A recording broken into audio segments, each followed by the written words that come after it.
Hello everyone, आज के इस वीडियो में हम लोग बात करेंगे एक्सरसाइज 5.2 केसीसी ना क्लास 11।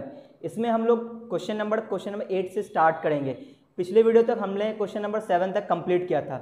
तो क्वेश्चन नंबर 8 स्टार्ट करने से पहले मैं आपको कुछ थ्योरी बता देता हूं जिसका यूज है क्वेश्चन नंबर 8, क्वेश्चन नंबर 9 इन सब में, ठीक है ना। तो चलिए हम लोग वीडियो स्टार्ट करते हैं। तो पहले मैं आपको ये बता देता हूँ कि एएम और जीएम में क्या रिलेशन होता है। हालांकि एएम और जीएम आपको क्लास 11 में पढ़ना है। अर्थमेटिक प्रोग्रेशन के बाद आप पढ़ोगे एएम यानी अर्थमेटिक मीन, और ज्योमेट्रिक प्रोग्रेशन के बाद आप पढ़ोगे ज्योमेट्रिक मीन। तो वहाँ से एक रिलेशन आता है जिसका हमें यहाँ पे यूज है। तो मैं सिर्फ आपको रिलेशन वो बता देता हूँ, ठीक है ना। आया कैसे है ये मैं सब आपको बताऊँगा जब मैं अलजेब्रा पढ़ाऊँगा, ठीक है ना। तो चलिए हम लोग कुछ रिलेशंस देख लेते हैं। देखो रिलेशन ये है, रिलेशन समझने से पहले ये देख लेते हैं कि आखिर एम क्या होता है ना, अर्थमेटिक मीन क्या होता है और ज्योमेट्रिक मीन क्या होता है, ठीक है ना। चलिए पहले इसको देखते हैं। अर्थमेटिक मीन, अरिथमेटिक मीन, इसको हम लोग शॉर्ट फॉर्म में एम भी बोलते हैं। क्या बोलते हैं? एम, ठीक है ना। तो मैं आपको पूरा का पूरा अर्थमेटिक मीन यहाँ पर नहीं पढ़ा रहा, मैं सिर्फ आपको इंट्रोडक्शन दे रहा हूँ जितना हमें यूज है, ठीक है। क्योंकि इसको हम लोग अलजेब्रा में पढ़ेंगे जब हम लोग सीक्वेंस सीरीज पढ़ेंगे। देखो अर्थमेटिक मीन में क्या करना है हमें कि एक तरह से आप समझ लो कि एवरेज निकालना है। क्या निकालना है? एवरेज। जैसे मान लो कि दो नंबर आपको दिया हुआ है ए और बी, मान लो कोई दो पॉजिटिव नंबर ए और बी दिया हुआ है, इसका हमें अर्थमेटिक मीन निकालना है, ठीक है ना। तो बोलेंगे arithmetic mean of m of a b, a comma b. कैसे निकालेंगे? दोनों को ऐड कर देना है और कितना नंबर है? एक और दो, दो से डिवाइड कर देना। तो ये हो गया आपका अर्थमेटिक मीन इन दो नंबर का। जैसे मान लो कि हमें निकालना हो अर्थमेटिक मीन ऑफ तीन नंबर का, ए बी सी। मान लो तीन नंबर है, ये तीनों क्या पॉजिटिव नंबर है, तो हमें अर्थमेटिक मीन चाहिए तीनों का। तो क्या करेंगे? तीनों को ऐड कर देंगे और 2 से डिवाइड कर, सॉरी 3 से डिवाइड करेंगे, है ना। 3 है तो 3 से डिवाइड कर देंगे, सही ना। तो आप समझ गए। अगर मान लो कि n नंबर ऑफ टर्म्स रहा, जैसे a1 a2 a3 so on up to an तक, तो इसका अर्थमेटिक मीन निकालना हो, क्या करेंगे? सबको ऐड कर देंगे a1 a2 a3 up to an तक, और डिवाइड किससे करेंगे? n से, n नंबर ऑफ टर्म्स है, ठीक है ना। तो ये होता है अर्थमेटिक मीन, सही है। चलिए अभी हम लोग बात कर लेते हैं ज्योमेट्रिक मीन। मैं आपको सिर्फ इंट्रोडक्शन दे रहा हूं, ठीक है ना। ये सब हम लोग पढ़ेंगे डिटेल में कब? जब मैं आपको अलजेब्रा पढ़ाऊंगा यानी सीक्वेंस सीरीज में।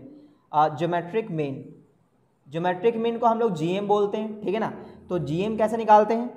तो देखो जीएम निकालना हो, अगर आपको जीएम निकालना हो दो नंबर ए कॉमा बी, ये दोनों पॉजिटिव नंबर है, दोनों का जीएम, इसका जीएम निकालना, तो कैसे निकालेंगे? GM of a comma b इस तरह से। देखो दोनों को आपको मल्टीप्लाई कर देना है और पावर में क्या लिखना है? क्योंकि दो नंबर है तो इसको 1/2 लिखना है। पावर में क्या लिखना है? 1/2। दो है तो पावर 1/2, तीन रहता तो पावर 1/3, चार रहता तो पावर 1/4, इस तरह से। तो ये जो पावर में 1/2 है इसको हम लोग क्या बोल सकते हैं? अंडर रूट ए बी बोल सकते हैं, ठीक है ना। क्योंकि यहाँ पे क्या छिपा होता है? 2 छिपा होता है, ठीक है। जैसे मान लो कि जीएम ऑफ आपको निकालना हो तीन नंबर का ए बी सी, तो कैसे निकालोगे? तो तीनों को आप मल्टीप्लाई कर दोगे और पावर में क्या लिखोगे? 1/3, सही ना। रूट में लिखना चाहे तो इसको क्या लिखेंगे? Cube root of a b c, यहाँ पे 3 डाल देंगे, ठीक है ना। क्योंकि यहाँ पे 2 इसलिए नहीं लिखे क्योंकि यहाँ पे 2 छिपा रहता है, ठीक है।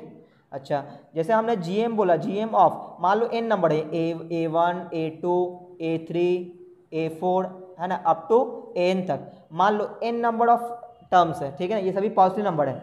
इसका हमें जीएम निकालना है, तो क्या करेंगे? सबको मल्टीप्लाई कर देंगे, a1 a2 a3 up to n तक। मल्टीप्लाई करने के बाद कितना नंबर है? n है, तो 1/n लिख देना है, ठीक है ना। अगर हम लोग रूट में लिखना चाहें तो ऐसा लिख सकते हैं, nth root of a1 a2 a3 up to n तक, ठीक है ना। तो ये होता है एम निकालने का तरीका, और ये ये एम और ये जीएम निकालने का तरीका, सही है ना। उम्मीद है आप इसको समझ गए होंगे। हालांकि इस चीज़ को हम लोग डिटेल में पढ़ेंगे जब हम लोग अलजेब्रा पढ़ेंगे यानी सीक्वेंस सीरीज में, ठीक है ना। तो मैं इसको मिटा रहा हूँ, आप लोग वीडियो पॉज करके नोट कर लेना। अब देखो इसमें रिलेशन क्या होता है कि एम जो होता है वो जीएम से बड़ा या बराबर होता है, ठीक है ना। ये रिलेशन मैं डायरेक्ट यूज करूँगा। ये सब चीज़ें हम लोग पढ़ेंगे अलजेब्रा में। अभी मैं सिर्फ जो यूज है उसको मैं आपको बता देता हूँ, ठीक है। तो देखो एएम और जीएम में क्या रिलेशन है वो मैं आपको बताने जा रहा हूँ। तो एम जो होता है वो जीएम से बड़ा होता है या बराबर होता है, ठीक है ना। जीएम से बड़ा होता है या फिर बराबर होता है। देखो इस तरह से एम जो होता है वो बड़ा होता है या बराबर होता है किसके, जीएम के। ये आपको बिल्कुल याद रखना है, ठीक है ना, बिल्कुल रट जाना है इसको, ठीक है। इसका प्रूफ हम देखेंगे कैसे बड़ा होता है एम जीएम से, ये सब हम लोग देखेंगे जब हम लोग सीक्वेंस सीरीज पढ़ेंगे। अभी हम लोग पहले सिर्फ रिजल्ट देख लेते हैं। एम बड़ा होता है जीएम से, अच्छा, तो इसको लेकर 2-3 थ्योरी आपको बिल्कुल पहले से आपको याद होना चाहिए। क्या क्या वो मैं बताता हूँ। देखो, एक मान लो क्वेश्चन आपको इस तरह से है कि prove that x plus 1/x is greater equal to, ठीक है ना, वेयर x इज पॉजिटिव, ठीक है ना। तो ये हमें प्रूफ करना है कि x प्लस 1/x जो होगा हमेशा 2 से बड़ा होगा या 2 के इक्वल होगा, ठीक है। ये प्रूफ करना है। कैसे करेंगे, तो देखो हमें क्या करना चाहिए, जब भी इस टाइप का क्वेश्चन आपको दिख जाए तो आप समझ जाना कि एम और जीएम का यूज होगा। कैसे होगा वो देखना आप। हमने 2 नंबर लिया, 2 पॉजिटिव नंबर x और एक लिया हमने 1/x, ठीक है। हमारे को पहले से पता है कि एम जो होता है वो बड़ा होता है या बराबर होता है किसके, जीएम के, ठीक है ना। तो अगर ये 2 नंबर है तो इसका एम हम इसके नीचे लिखेंगे और इसका जीएम इसके नीचे लिखेंगे, ठीक है ना। लिखो x प्लस 1/x दोनों को ऐड कर देंगे और 2 से भाग लगा देंगे। ऐसे ही तो एम निकालते थे 2 नंबर का, ठीक है ना।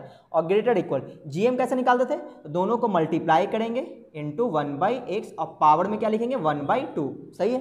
अच्छा, इससे क्या हुआ, ये x और ये x कैंसिल हो गया, यहाँ पे 1 टू द पावर क्या बचा 1/2 बचा, और यहाँ पे आपका क्या बचा x प्लस 1/x अपॉन में 2 ग्रेटर इक्वल, यहाँ पे क्या आ गया 1 के पावर 1/2, 1 के पावर कुछ भी 1 ही रहेगा। अब हमने इस 2 को क्रॉस मल्टीप्लाई कर दिया। अब यहाँ पे चूंकि इनइक्वालिटी है तो यहाँ पे ये जो 2 लिखा हुआ है इसको हम तभी क्रॉस मल्टीप्लाई कर सकते हैं जब ये जो चीज़ें हों जिसको हम क्रॉस मल्टीप्लाई करना चाह रहे हैं वो अगर ये पॉजिटिव है तो हम डायरेक्टली क्रॉस मल्टीप्लाई कर सकते हैं, इनइक्वालिटी चेंज करने की ज़रूरत नहीं है। लेकिन अगर हमें क्रॉस मल्टीप्लाई करना हो, अगर वो चीज़ें निगेटिव हो, तब आपको जब क्रॉस मल्टीप्लाई करोगे तो इनइक्वालिटी आपको चेंज करना पड़ेगा। यहाँ पर आपको इनइक्वालिटी चेंज करने की ज़रूरत नहीं है जब आप क्रॉस मल्टीप्लाई करोगे तब। क्यों, क्योंकि ये क्या है पॉजिटिव है, ठीक है। तो यहाँ पे हम लोग लिख सकते हैं किस तरह से, x प्लस 1/x इसको क्रॉस मल्टीप्लाई करा तो इनइक्वालिटी चेंज नहीं होगा। क्यों, क्योंकि 2 एक पॉजिटिव नंबर है तो 2 को 1 से क्रॉस मल्टीप्लाई कर दिया, सही ना। तो ये देखो आपके सामने प्रूफ हो चुका है, सही है, ये हो गया प्रूफ, सही है। तो ये प्रूफ तो कर लिए, लेकिन इसका फायदा कहाँ उठाएंगे, फायदा कुछ इस तरह से उठाएंगे। देखो मान लो आपके पास क्वेश्चन आया, क्योंकि जैसे एनडीए वगैरह में या सिर्फ जेडब्ल्यू मेंस वगैरह में क्वेश्चन आता है इस तरह से कि क्वेश्चन है find minimum value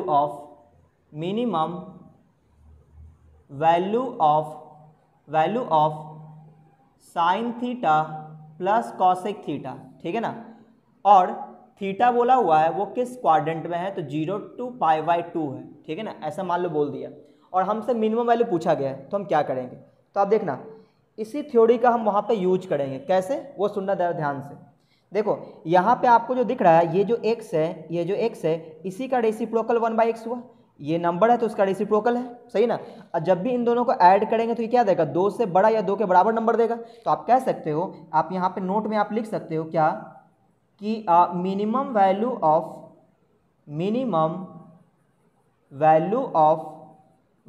of x plus 1/x is equal to कितना 2। क्यों, x प्लस 1/x क्या कह रहा है कि x प्लस 1/x 2 से बड़ा है या 2 के बराबर है। तो अगर नंबर लाइन पे मैं आपको दिखाऊं 2 अगर यहाँ पे है तो ये क्या कहता है x प्लस 1/x कि ये नंबर जो है या तो 2 के बराबर है या 2 से बड़ा है, सही ना। तो 2 से बड़ा इधर नंबर हुआ तो ये हुआ कि मिनिमम 2 आएगा, कम से कम 2 वैल्यू आएगा, इससे छोटा वैल्यू नहीं देगा। कौन, x प्लस 1/x, ठीक है। इसको याद करने का तरीका, नंबर उसका रेसिप्रोकल है ना, नंबर उसका रेसिप्रोकल, दोनों का ऐड करेंगे तो हमेशा 2 से बड़ा या 2 के बराबर आएगा, ठीक है ना। ऐसा तो हमने क्या देखा कि अच्छा इसका मिनिमम वैल्यू 2 हो गया। अगर किसी ने पूछा कि मैक्सिमम वैल्यू क्या होगा तो आप देखोगे मैक्सिमम ये कहाँ तक जा रहा है, इनफाइनाइट की ओर। तो इन्फिनिटी तो एक सिंबल है ना बड़े नंबर को डिनोट करने का, तो हम लोग बोलेंगे कि जो मैक्सिमम है वो हम नहीं बता पाएंगे, वो अनडिफाइंड है, ठीक है ना। तो यहाँ से मैक्सिमम वैल्यू हम लोग नहीं बता पाएंगे क्योंकि बहुत ही ज़्यादा होगा, लेकिन मिनिमम वैल्यू बता सकते हैं कि 2 से कम नहीं होगा, 2 कम से कम होगा, ठीक है ना। क्या याद रखना है, नंबर उसका रेसिप्रोकल। तो आप देखो यहाँ पे साइन थीटा है और कॉसेक है, तो ये जो हमारा साइन थीटा है और ये प्लस कॉसेक थीटा है, तो आप समझ गए कि 0 से π/2 में ये क्या आएगा, ये भी पॉजिटिव आएगा, ये भी पॉजिटिव आएगा, तो इसको आप ऐसा लिख सकते हो sign theta plus 1/sin theta. और आप देखो नंबर उसका रेसिप्रोकल, तो इसका मिनिमम वैल्यू कितना आएगा, ये ग्रेटर इक्वल टू होगा। अगर ये ग्रेटर इक्वल टू है तो minimum value of sine theta plus cosec theta is equal to क्या मिला 2, ठीक है ना। इस तरह से आंसर हो गया। तो इस टाइप का क्वेश्चन आपको एनडीए में आपको देखने को मिलेगा, ठीक है ना। अच्छा, अब यहाँ पे देखो पावर में वो अगर 2 डाल दे, स्क्वायर डाल दे, तो भी कोई फर्क नहीं पड़ेगा, ये नंबर हो जाएगा इसका रेसिप्रोकल, तो इसका भी मिनिमम वैल्यू 2 आएगा। पावर अगर 3 डाल दे तो भी कोई फर्क नहीं पड़ेगा, यानी कि पावर n भी डाल दे तो कोई फर्क नहीं पड़ेगा, मिनिमम वैल्यू 2 ही आएगा। उम्मीद है आपको क्लियर हो चुका होगा। अच्छा, ये तो हो गया। अच्छा, एक और क्वेश्चन मैं आपसे पूछता हूँ कि बताओ प्रूव दैट, इस तरह से प्रूव दैट, क्या प्रूव करना, प्रूव दैट x प्लस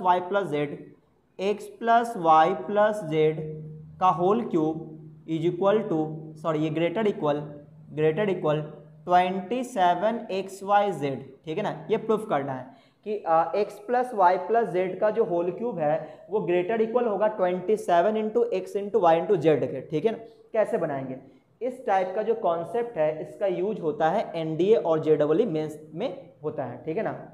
देखो तो ये कैसे बनाएंगे, तो जब भी इस टाइप का क्वेश्चन आपको दिख जाता आप समझ जाना कि आपके दिमाग में ये जरूर आना चाहिए कि जरूर एम जी एम का कॉन्सेप्ट लगना है इसमें, ठीक है ना। तो आप क्या करोगे, और यहाँ पे बोला हुआ है कि एक्स वाई जेड पॉजिटिव है, तो देखो क्या करना है आपको क्या करना है, 3 नंबर उठाना है एक्स वाई जेड, ठीक है। फिर क्या लिखना है कि एम जो है वो हमेशा जी एम के बराबर या जी एम से बड़ा होता है, सही ना। तो एम कैसे निकालेंगे इन तीनों का, तो आप इन तीनों को ऐड कर दोगे और किससे डिवाइड लगाओगे, 3 से, और ये बड़ा या बराबर होगा किसके, जीएम के। जीएम कैसे निकलेगा, इन तीनों का, तीनों को मल्टीप्लाई कर देंगे और पावर में क्या लिखेंगे 1/3। बोलो क्लियर है। अच्छा, हमने इसको क्रॉस मल्टीप्लाई करा तो ये हो जाएगा x plus Y plus z, चूंकि ये पॉजिटिव नंबर है 3 तो क्रॉस मल्टीप्लाई करेंगे तो कोई इनइक्वालिटी चेंज नहीं होगा, तो ये क्रॉस मल्टीप्लाई हमने किया तो ये 3 हो गया, ये x into y into z to the power 1/3 आ गया, सही ना। अब हमने क्या देखा प्रूफ में यहाँ पे क्यूब है और यहाँ पे पावर में 1/3 नहीं है, तो क्या करना चाहिए, दोनों तरफ क्यूब कर देना चाहिए। क्या करना चाहिए, क्यूब, है ना। तो हमने दोनों तरफ क्यूब करा तो क्या बन जाएगा, ये x plus Y plus z, और यहाँ भी हमने क्यूब कर दिया, यहाँ भी हमने क्यूब करा, सही ना। और यहाँ पे हम लोग क्या लिखेंगे, ये ग्रेटर इक्वल, ये हो जाएगा 3 into x into y into z to the power 1/3, और यहाँ भी हमने पावर में क्या कर दिया, क्यूब कर दिया, ठीक है ना। ऐसा तो बताओ कि इसको जब हम लोग सॉल्व करेंगे तो क्या होगा, तो ये तो एज इट इज छोड़ देंगे चूंकि ऐसा ही रखा हुआ है।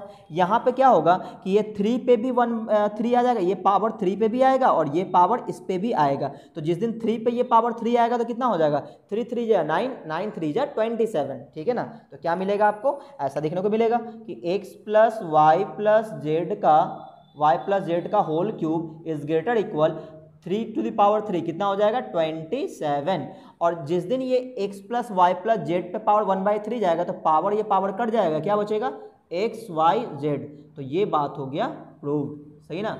तो इसका जो कॉन्सेप्ट है ना, ये जो चीज़ें हैं, इस टाइप का क्वेश्चन आपको एनडीए जेईई मेंस में आपको देखने को मिलेगा, ठीक है ना।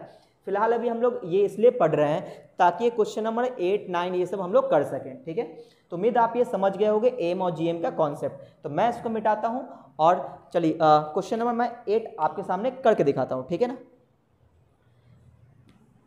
तो यहाँ पे मैं आपको पूरा का पूरा ये थ्योरी बता रहा हूँ, ठीक है ना, ताकि आपको क्वेश्चन का सॉल्यूशन समझ में आए, ठीक है। हालांकि ये जो टाइप का क्वेश्चन है, क्वेश्चन नंबर 8 आपके 11th क्लास में नहीं आएगा, है ना, और ना ही ये क्लास 12th में आएगा। तो मैं इसको मिटा दे रहा हूँ। उम्मीद है आप लोग वीडियो पॉज करके नोट कर लिए होंगे, और अगर आपने अभी तक मेरा वीडियो को लाइक नहीं किए हो वीडियो को लाइक कर दो, अपने दोस्तों में शेयर कर दो, और अगर आप चैनल में पहली बार चैनल को सब्सक्राइब भी कर लो। तो अब हम लोग देखने जा रहे हैं क्वेश्चन नंबर 8 कर लेते हैं, ठीक है ना। क्वेश्चन नंबर 8, 7 तक तो हमने पिछले वीडियो में कंप्लीट किया था। अगर आपने वो वीडियो नहीं देखा तो वीडियो पहले जरूर जाके देख लें आप, वहाँ भी मैंने आपको कुछ थ्योरी बताया था, सही है ना। तो देखो क्वेश्चन नंबर 8 और क्वेश्चन नंबर 9 ये तो बहुत ही आसानी से हो जाएगा, सही ना। देखो क्वेश्चन नंबर 10 और क्वेश्चन नंबर 11 इन सब के लिए हमें डोमेन और रेंज की जरूरत होगी। तो ऐसा करते हैं, पहले मैं आपको डोमेन रेंज पढ़ा देता हूँ, फिर मैं इसको सॉल्व करूँगा, ठीक है ना, एक ही बार में काम कंप्लीट हो जाएगा। तो ऐसा करते हैं हम लोग कुछ डोमेन और रेंज देख लेते हैं, है ना। तो पहले ये समझते हैं कि डोमेन क्या होता है। डोमेन क्या होता है, सही ना। देखो डोमेन होता क्या है, कोई एक पहले फंक्शन उठाते हैं, जैसे मैंने बोल दिया y इज इक्वल टू, मैंने बोला fx, y is equal to fx। तो डोमेन क्या होता है, x का वो सभी वैल्यू जिस पे y डिफाइंड हो, सही ना, उसको क्या बोलते हैं, डोमेन बोलते हैं। आपको समझ में नहीं आया, मैं आपको समझाता हूँ। देखो जैसे मैंने बोला कि fx is equal to sine theta, ऐसा ले लिया। एक मैंने लिया fx is equal to tan theta, ऐसा, सही है। यहाँ पे जो फंक्शन है वो x और थीटा के फॉर्म में है, यहाँ पे जो फंक्शन है वो y और x के फॉर्म में हमने लिया है, सही है ना। कोई बात नहीं, जो हमारा ये जो थीटा है इसको क्या बोलेंगे, इंडिपेंडेंट वेरिएबल, इंडिपेंडेंट वेरिएबल बोलेंगे, सही है ना। और ये जो हमारा fx है वो क्या है, डिपेंडेंट वेरिएबल है। ऐसा क्यों, क्योंकि इंडिपेंडेंट इसलिए बोल रहे हैं थीटा को कि थीटा को अगर हम लोग वैल्यू चेंज करते जाएंगे तो उसी के कॉरेस्पॉन्डिंग fx का वैल्यू मिलता रहेगा, सही ना। तो थीटा पे हम लोग कोई भी एंगल रख सकते हैं, उसके अकॉर्डिंग fx मिलेगा, यानी कि fx जो है वो डिपेंड कर रहा है थीटा पे, इसलिए हम लोग fx को बोलते हैं डिपेंडेंट वेरिएबल है, और x क्या, थीटा क्या है हमारा, इंडिपेंडेंट वेरिएबल है। उसी तरह से आप देखोगे तो यहाँ पे जो x है ये क्या है, ये जो x है वो क्या है, इंडिपेंडेंट वेरिएबल, इंडिपेंडेंट वेरिएबल, सही ना, जो कि डिपेंड नहीं कर रहा है किसी पे। और जो y है वो डिपेंडेंट वेरिएबल है, क्यों, वो x पे डिपेंड कर रहा है, डिपेंडेंट वेरिएबल, सही ना। तो ये इंडिपेंडेंट इसलिए है क्योंकि x के अलग अलग वैल्यू मैं रखूंगा तो y का वैल्यू उसी के कॉरेस्पॉन्डिंग मिलता रहेगा, यानी कि y का वैल्यू डिपेंड करेगा x पे। जैसे कि यहाँ पे जैसे मैंने थीटा का जगह 30 डिग्री रख दिया तो fx का वैल्यू 1/2 आ जाएगा। जैसे मैंने थीटा की जगह 60 रख दिया तो ये √3/2 बन जाएगा, यानी fx का वैल्यू √3/2 आ जाएगा। तो कहने का मतलब ये हुआ कि थीटा के अलग अलग वैल्यू पे fx का वैल्यू अलग अलग मिलेगा, यानी fx का जो वैल्यू होगा वो थीटा पे डिपेंड करेगा, इसलिए fx को क्या बोले, डिपेंडेंट, और थीटा को इंडिपेंडेंट। क्लियर है। तो देखो डोमेन क्या होता है कि थीटा का वो सभी वैल्यू जिसको आप यहाँ पे रखोगे तो इसका जो वैल्यू आना चाहिए वो डिफाइन होना चाहिए, अनडिफाइंड नहीं आना चाहिए। उसी थीटा के सभी वैल्यूज को, उस थीटा के सभी वैल्यूज को हम लोग क्या बोलेंगे, डोमेन बोलेंगे। और उस डोमेन के कॉरेस्पॉन्डिंग जो fx का वैल्यू मिलेगा उसको हम लोग रेंज बोलते हैं, सही है। देखो तो यहाँ पे हम लोग क्या बोलेंगे, थीटा के सभी वैल्यूज, वो सभी वैल्यू जिस पे fx डिफाइंड हो, अनडिफाइंड नहीं होना चाहिए। जैसे यहाँ पे देख लो, वैसे तो साइन थीटा कहीं अनडिफाइंड नहीं होता है, ठीक है। यहाँ देखो जैसे मैं बोलूँ इस पे तो tan थीटा का यहाँ पे अगर मैंने डोमेन पूछा तो क्या बोलोगे कि थीटा का वो सभी वैल्यू जिसको रखने पर ये अनडिफाइंड ना हो। आपको पता है कि थीटा अगर मैं यहाँ पे 90 रख दूँ तो ये tan 90 क्या होता है, इन्फिनिटी होता है या अनडिफाइंड होता है। तो कहने का मतलब ये हुआ कि थीटा का वैल्यू यहाँ पे हम लोग 90 डिग्री नहीं लेंगे, क्यों, क्योंकि ये डोमेन में नहीं आता है, सही ना। अगर कोई बोले कि theta is equal to 90 degree, क्या इसका डोमेन है, बिल्कुल नहीं है। डोमेन किसको बोलते हैं, डोमेन उसको बोलते हैं जिसको यहाँ पे रखने पर इंडिपेंडेंट वेरिएबल का वो सभी वैल्यू जिसको रखने पर डिपेंडेंट वेरिएबल डिफाइन हो उसको बोलते हैं हम लोग डोमेन, सही ना। और डिपेंडेंट वेरिएबल का वो सभी वैल्यू जो कॉरेस्पॉन्डिंग टू किसके मिला है, इंडिपेंडेंट वेरिएबल, उसको बोलते हैं हम लोग रेंज। उम्मीद है आप ये समझ गए होंगे। अगर आपने नहीं समझा कोई बात नहीं, मैं फंक्शन पढ़ाऊंगा दोबारा ये चीज़ें बताऊंगा, ठीक है ना। तो यहाँ पे डोमेन में हम लोग क्या क्या लिखेंगे, डोमेन में क्या लिखेंगे, collection of values of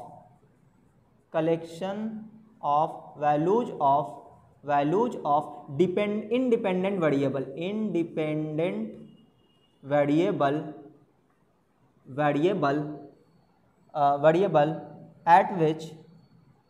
at which dependent variable defined, सही ना, जहाँ पे डिपेंडेंट वेरिएबल डिफाइंड हो उसे क्या बोलते हैं हम लोग, डोमेन बोलते हैं, ठीक है ना। अच्छा अगर मैं रेंज की बात करूँ कि रेंज क्या होता है, सही ना, तो रेंज क्या होता है, तो ये जो हमारा डिपेंडेंट वेरिएबल था इसका जो वैल्यू आ रहा था किसके कॉरेस्पॉन्डिंग, इंडिपेंडेंट वेरिएबल के कॉरेस्पॉन्डिंग, उसी को हम लोग क्या बोलेंगे, रेंज बोलेंगे, है ना। Set of values of dependent variable corresponding to its domain corresponding to its domain, उसके डोमेन के कॉरस्पॉन्डिंग जो भी वैल्यू आएगा डिपेंडेंट वेरिएबल का, उसके सेट को बोलेंगे रेंज। ठीक है ना, ऐसा। तो उम्मीद है आप समझ गए होंगे। तो अब हम लोग ये देखेंगे कि 6 ट्रिग्नोमेट्रिक रेशियोज होता है, साइन, कॉस, टैन, कॉट, सेक और कॉसेक। इन 6 का क्या डोमेन होता है, क्या रेंज होता है, इस चीज़ को हम लोग देखेंगे। ठीक है ना, तो चलिए मैं इसको मिटा रहा हूँ, आप लोग वीडियो पॉज करके नोट कर सकते हो।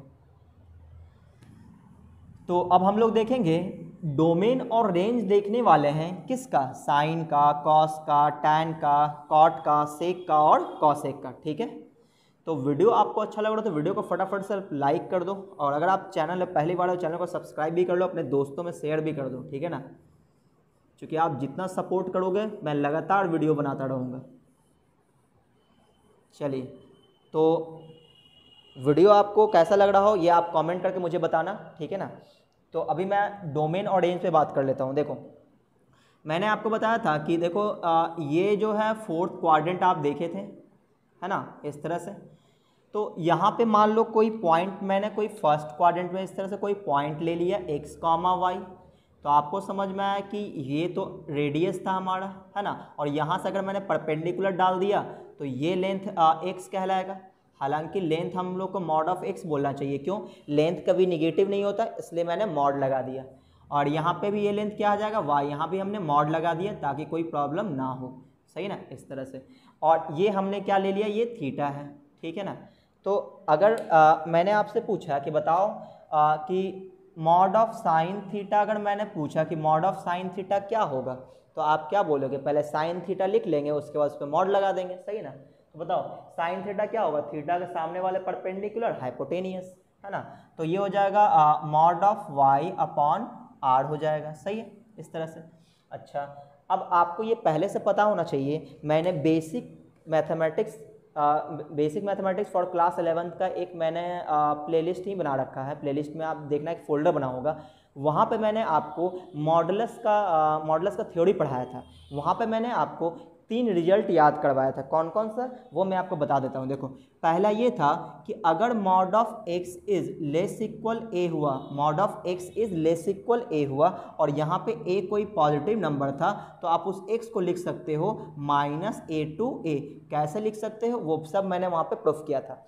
सेकंड नंबर पे बात करें तो मॉड ऑफ x अगर लेस ग्रेटर इक्वल a होता था, ग्रेटर इक्वल a, और अगर वो a पॉजिटिव है तो यहाँ पे आप देखे होंगे कि x लेस इक्वल -a लिखे थे या फिर x ग्रेटर इक्वल a लिखे थे। ठीक है ना, इस तरह से। तीसरा ये था कि mod of x is equal to अगर a हो तो x इज इक्वल टू हमने क्या लिखा था, +-a। ठीक है ना, ये 3 चीज़ें मैंने आपको ऑलरेडी बता रखा है बेसिक मैथमेटिक्स क्लास 11th में। आपने अगर वो वीडियो नहीं देखा है तो आप मेरे प्लेलिस्ट में जाओ, वहाँ पे एक फ़ोल्डर बना होगा basic mathematics for class 11th। ठीक है ना, वहाँ पे आपको ये सब वीडियो मिल जाएगा।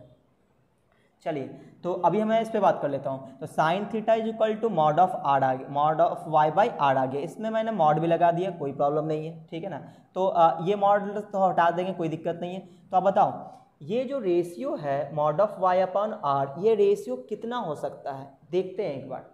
देखो ये r तो फिक्स है, नीचे वाला इतना ही रहेगा, ये तो फिक्स है।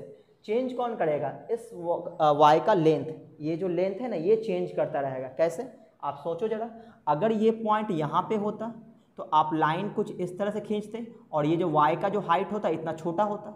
सही ना, तो इसका मतलब y की जो हाइट है वो यहाँ से ये बढ़ता रहेगा, बढ़ेगा बढ़ेगा बढ़ेगा, है ना, ये बढ़ता रहेगा। मैक्सिमम y की हाइट कितना जा सकता है, तो ये जो पॉइंट है जिस तरह से मूव करेगा उसके कॉरेस्पॉन्डिंग y का जो हाइट है वो भी चेंज करता रहेगा, है ना। तो ये पॉइंट अगर यहाँ पे आ जाए तो y का लेंथ थोड़ा और बढ़ जाएगा, ये पॉइंट यहाँ पे आ जाएगा y का लेंथ थोड़ा और बढ़ जाएगा।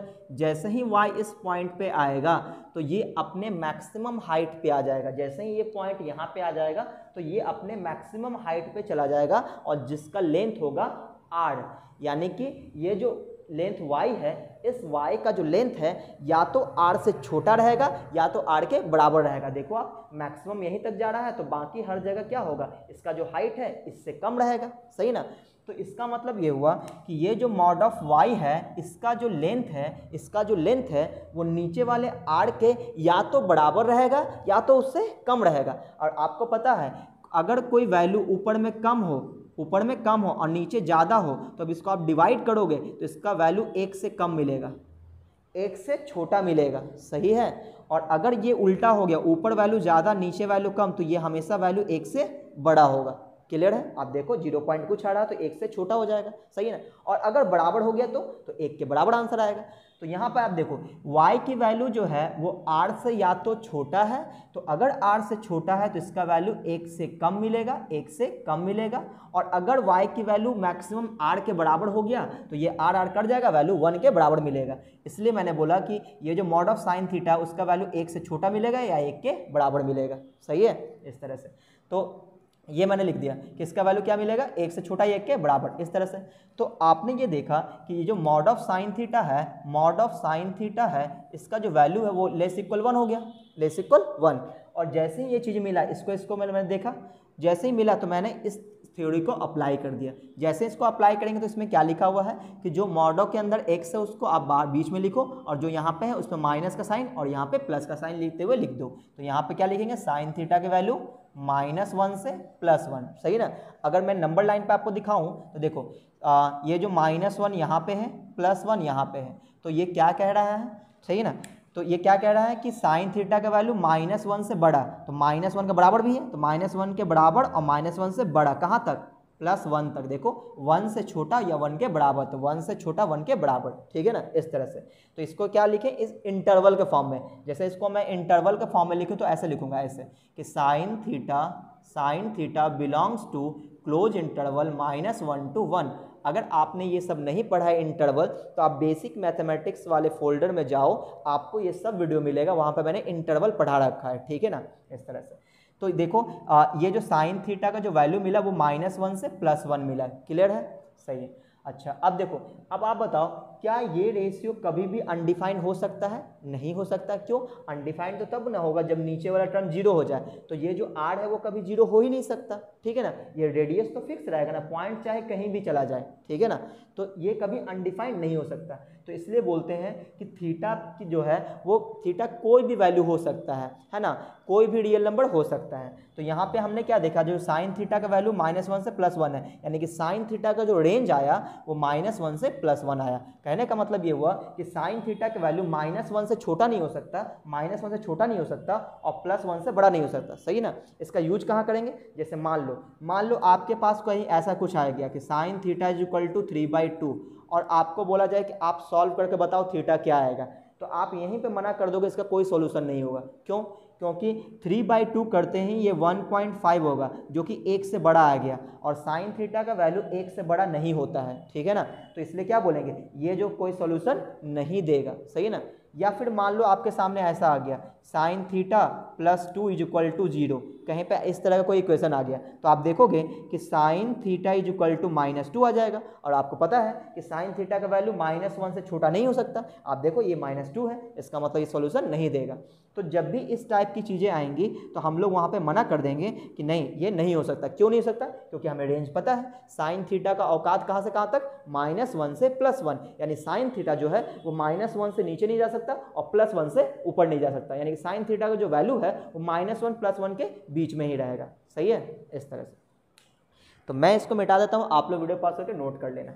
तो ये थी कहानी साइन थीटा की। अगर मैं कॉस थीटा की बात करूँ तो फिर से सेम कहानी आएगा। क्यों, क्योंकि वहाँ पे x/r आ जाएगा, आपको पता है मॉड ऑफ x/r, और आपको पता है कि यहाँ पे भी जो x का वैल्यू है वो ज़्यादा से ज़्यादा कितना हो सकता है, r के बराबर, यानी कि ये भी रेशियो क्या होगा, 1 से छोटा या 1 के बराबर होगा। यानी जैसा साइन का रेंज उसी तरह से कॉस का भी आएगा। देखो सेकंड में बात करूँ तो cos theta, mod of cos theta is equal to क्या आएगा, तो मॉड ऑफ, बोलो कॉस थीटा का डेफिनेशन, बेस बाय हाइपोटेनियस, यानी मॉड ऑफ x/r आ जाएगा, सही है ना। तो आप अगर ध्यान से देखो ये जो x है, ये भी चेंज होता रहेगा। जैसे मान लो पॉइंट यहाँ पे है तो x का लेंथ इतना बड़ा हो जाएगा, मान लो पॉइंट यहाँ पे आ गया तो जो x का लेंथ है वो किसके बराबर हो जाएगा, r के बराबर हो जाएगा। या फिर इसका मतलब ये हो कि मॉड ऑफ x का जो लेंथ है वो r के बराबर होगा या r से छोटा होगा, सही ना। तो जिस दिन ये एक मॉड ऑफ x का वैल्यू r से छोटा हो गया, तो ये रेशियो 1 से छोटा हो जाएगा, सही ना। और जिस दिन ये मॉड ऑफ x r के बराबर हो गया तो 1 के इक्वल हो जाएगा, सही है ना, इस तरह से। तो यहाँ भी आपको देखने को क्या मिलेगा कि कॉस थीटा का जो मॉड है वो लेस इक्वल 1, यानी कि कॉस थीटा का जो वैल्यू है वो भी -1 से +1 में होता है, सही ना। तो कॉस थीटा का भी रेंज कहाँ से कहाँ तक, -1 से +1, यानी कॉस थीटा का भी वैल्यू -1 से नीचे नहीं जा सकता, +1 से ऊपर नहीं जा सकता। सही ना, उम्मीद है आप समझ गए होंगे। अगर मैं तीसरे पेमेंट पे बात करूँ कि मॉड ऑफ tan थीटा, तो tan थीटा क्या होता है, mod of y/x, mod of y upon mod of x, ठीक है ना। यहाँ पे तो आप यहाँ पे देखोगे तो कोई भी मॉड ऑफ y का वैल्यू कहाँ से कहाँ तक, 0 to r कुछ भी हो सकता है, यहाँ भी 0 to r कुछ भी हो सकता है, सही ना। लेकिन आप सोचो कभी ऐसा भी तो आएगा जब ये मैक्सिमम पे हो और ये मिनिमम पे हो, तो जब ऊपर का वैल्यू बहुत बड़ा नीचे का वैल्यू बहुत छोटा, तो इसको जब डिवाइड करेंगे तो बहुत बड़ा आएगा। जैसे आप अगर नहीं समझे तो मैं आपको समझा देता हूँ। देखो जैसे मान लो मैंने ऊपर ले लिया कितना 1 0 0 0 0 इतना से ले लिया, ठीक है ना, और नीचे बहुत ही छोटा वैल्यू लेते हैं 0.00000000001। तो आप देखो इसको डिवाइड करोगे तो ये बहुत बड़ा नहीं आएगा, आप पॉइंट हटाओगे और भी जीरो आपको लगाना पड़ेगा। तो आप क्या देखोगे, ऊपर में कोई बड़ा नंबर हो, नीचे बहुत ही छोटा नंबर हो, तो क्या देता है वो वैल्यू, बहुत बड़ा नंबर देता है। और बहुत बड़े नंबर को क्या बोलते हैं, इन्फिनिटी बोलते हैं, ठीक है ना। अच्छा ऐसा भी हो सकता है कि ऊपर में क्या हो, बहुत ही छोटा वैल्यू हो, बहुत ही छोटा वैल्यू, नीचे बहुत ही बड़ा वैल्यू हो। तो नीचे ऊपर में बहुत ही छोटा वैल्यू, नीचे बहुत ही बड़ा वैल्यू, तो क्या हो जाएगा, ये आपको बहुत ही छोटा वैल्यू आपको देगा। और बहुत बहुत छोटे वैल्यू क्या बोलते हैं, -इन्फिनिटी बोलते हैं। इसलिए हम लोग क्या बोलेंगे कि जो यहाँ पर tan थीटा का जो वैल्यू आएगा वो क्या आ जाएगा, -इन्फिनिटी टू +इन्फिनिटी, -इन्फिनिटी और +इन्फिनिटी के बीच का वैल्यू देगा, है ना।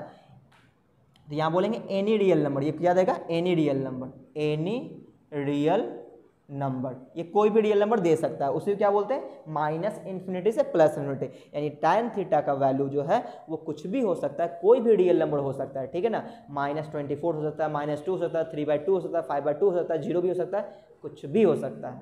तो tan थीटा का वैल्यू -इन्फिनिटी से +इन्फिनिटी के बीच में कुछ भी हो सकता है, ठीक है ना। ऐसा चलिए हम लोग बात कर लेते हैं क्वेश्चन नंबर 4 पे। 4 पे मैं बात करूँ कि मॉड ऑफ कॉट थीटा, तो सेम चीज़ है, यहाँ पे mod of x by mod of y आएगा। तो फिर से ये क्या देगा, एनी रियल नंबर, है ना, ये भी क्या देगा, एनी रियल नंबर। इसका भी वैल्यू क्या आएगा, इसका वैल्यू -इन्फिनिटी और +इन्फिनिटी के बीच का। हाँ इक्वल टू नहीं लगाते हैं, इन्फिनिटी में कभी भी इक्वल टू नहीं लगाते हैं, क्योंकि इन्फिनिटी कोई नंबर नहीं है, ये तो एक सिंबल है, किसको, बहुत बड़े नंबर को डिनोट करने का, ठीक है ना। और माइनस लगा है तो बहुत ही छोटे नंबर को डिनोट करने का ये तरीका हो गया।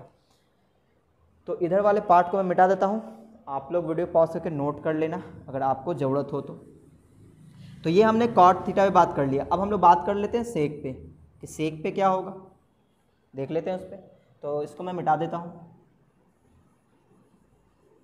तो अब देखिए सेक थीटा में क्या होगा, सेक थीटा का अगर मैं डेफिनेशन पूछूँ आपसे तो आप क्या बोलोगे, तो आप बोलोगे कि सेक थीटा का डेफिनेशन तो हाइपोटेनियस बाय बेस हो जाएगा, है ना, हाइपोटेनियस बाय बेस आ जाएगा। देखो ऐसे अगर मैं पूछूं 5वें नंबर पे कि सेक थीटा मॉड के अंदर सेक थीटा इसका डेफिनेशन बोलो, तो आप बोलोगे हाइपोटेनियस बाय बेस। तो हाइपोटेनियस r और बेस x है, तो r by mod of x हो जाएगा, सही ना। तो यहाँ पे ये इस रेशियो पे अगर हम ध्यान से देखें तो r तो फिक्स है, मॉड ऑफ x जो वो चेंज होता रहेगा। मॉड ऑफ x का वैल्यू r से छोटा होगा या r के बराबर होगा। तो अगर मॉड ऑफ x का वैल्यू r से छोटा हुआ तो ये मान कैसा देगा, एक से बड़ा नंबर देगा। जैसे ऊपर बड़ा नंबर और नीचे छोटा नंबर, तो क्या देगा, एक से बड़ा नंबर देगा, ये एक से बड़ा वैल्यू आएगा। तो ऊपर बड़ा हो जाए नीचे छोटा हो जाए तो क्या होगा, वो एक से बड़ा वैल्यू देगा, ठीक है ना। और अगर मॉड ऑफ x r के बराबर हो गया तो एक के बराबर आंसर देगा, ठीक है। क्योंकि मॉड ऑफ x का जो वैल्यू है वो क्या होगा, या तो r से यहाँ से यहाँ तक ये r होगा, तो या तो r से छोटा होगा या तो r के बराबर होगा, इससे बड़ा तो नहीं हो सकता, इस तरह से। तो हमने क्या देखा कि मॉड ऑफ सेक थीटा जो लेस इक्वल 1, तो आपको बताया गया था कि मॉड ऑफ x अगर ग्रेटर इक्वल a हो तो x की वैल्यू लेस इक्वल माइनस है या फिर x की वैल्यू ग्रेटर इक्वल a होता है, ठीक है ना। ये सब चीज़ें मैंने प्रूफ करा रखा है बेसिक मैथमेटिक्स में। तो यहाँ पे क्या लिखेंगे कि सेक थीटा लेस इक्वल -1 होगा या फिर सेक थीटा की वैल्यू 1 से बड़ा होगा। अगर आपको इसका मतलब समझना है तो आपको नंबर लाइन देखना पड़ेगा, ठीक है ना, कि नंबर लाइन पे इसका क्या मीनिंग है। तो मैं आपको दिखा देता हूँ। देखो ये नंबर लाइन है, ये रहा -1, ये रहा +1, ठीक है ना, ऐसा। तो अब देखो ये वाला पार्ट क्या कहता है कि सेक थीटा का जो वैल्यू है -1 से छोटा होगा या -1 के बराबर होगा। तो -1 तो यहाँ पे है, तो -1 के बराबर होगा या -1 से छोटा, तो -1 से छोटा इधर होगा या इधर होगा, ऑब्वियसली इस साइड होगा छोटा तो इधर आ गया, सही है। अच्छा इस पे बात करते हैं, ये क्या कह रहा है, ये कह रहा है कि सेक थीटा का वैल्यू 1 से बड़ा होगा या 1 के बराबर होगा। 1 तो यहाँ पे है तो 1 के बराबर होगा, या 1 से बड़ा तो 1 से बड़ा इधर लें या इधर लें, तो राइट साइड लेंगे तो इस साइड ले लिए, ठीक है ना। तो आपने क्या नोटिस करा कि सेक थीटा का जो वैल्यू है -1 और 1 के बीच में नहीं है, बाकी हर जगह है। तो कहने का मतलब ये हुआ सेक थीटा का वैल्यू -1 और +1 के बीच का वैल्यू नहीं हो सकता। जैसे मान लो कहीं आप कुछ क्वेश्चन सॉल्व कर रहे हो, आपके पास ऐसा आ गया sin थीटा = 1/2, तो आप यही मना कर दोगे कि सर इसका सॉल्यूशन नहीं हो सकता। क्यों? क्योंकि सेक थीटा का वैल्यू 1/2 नहीं हो सकता। क्यों?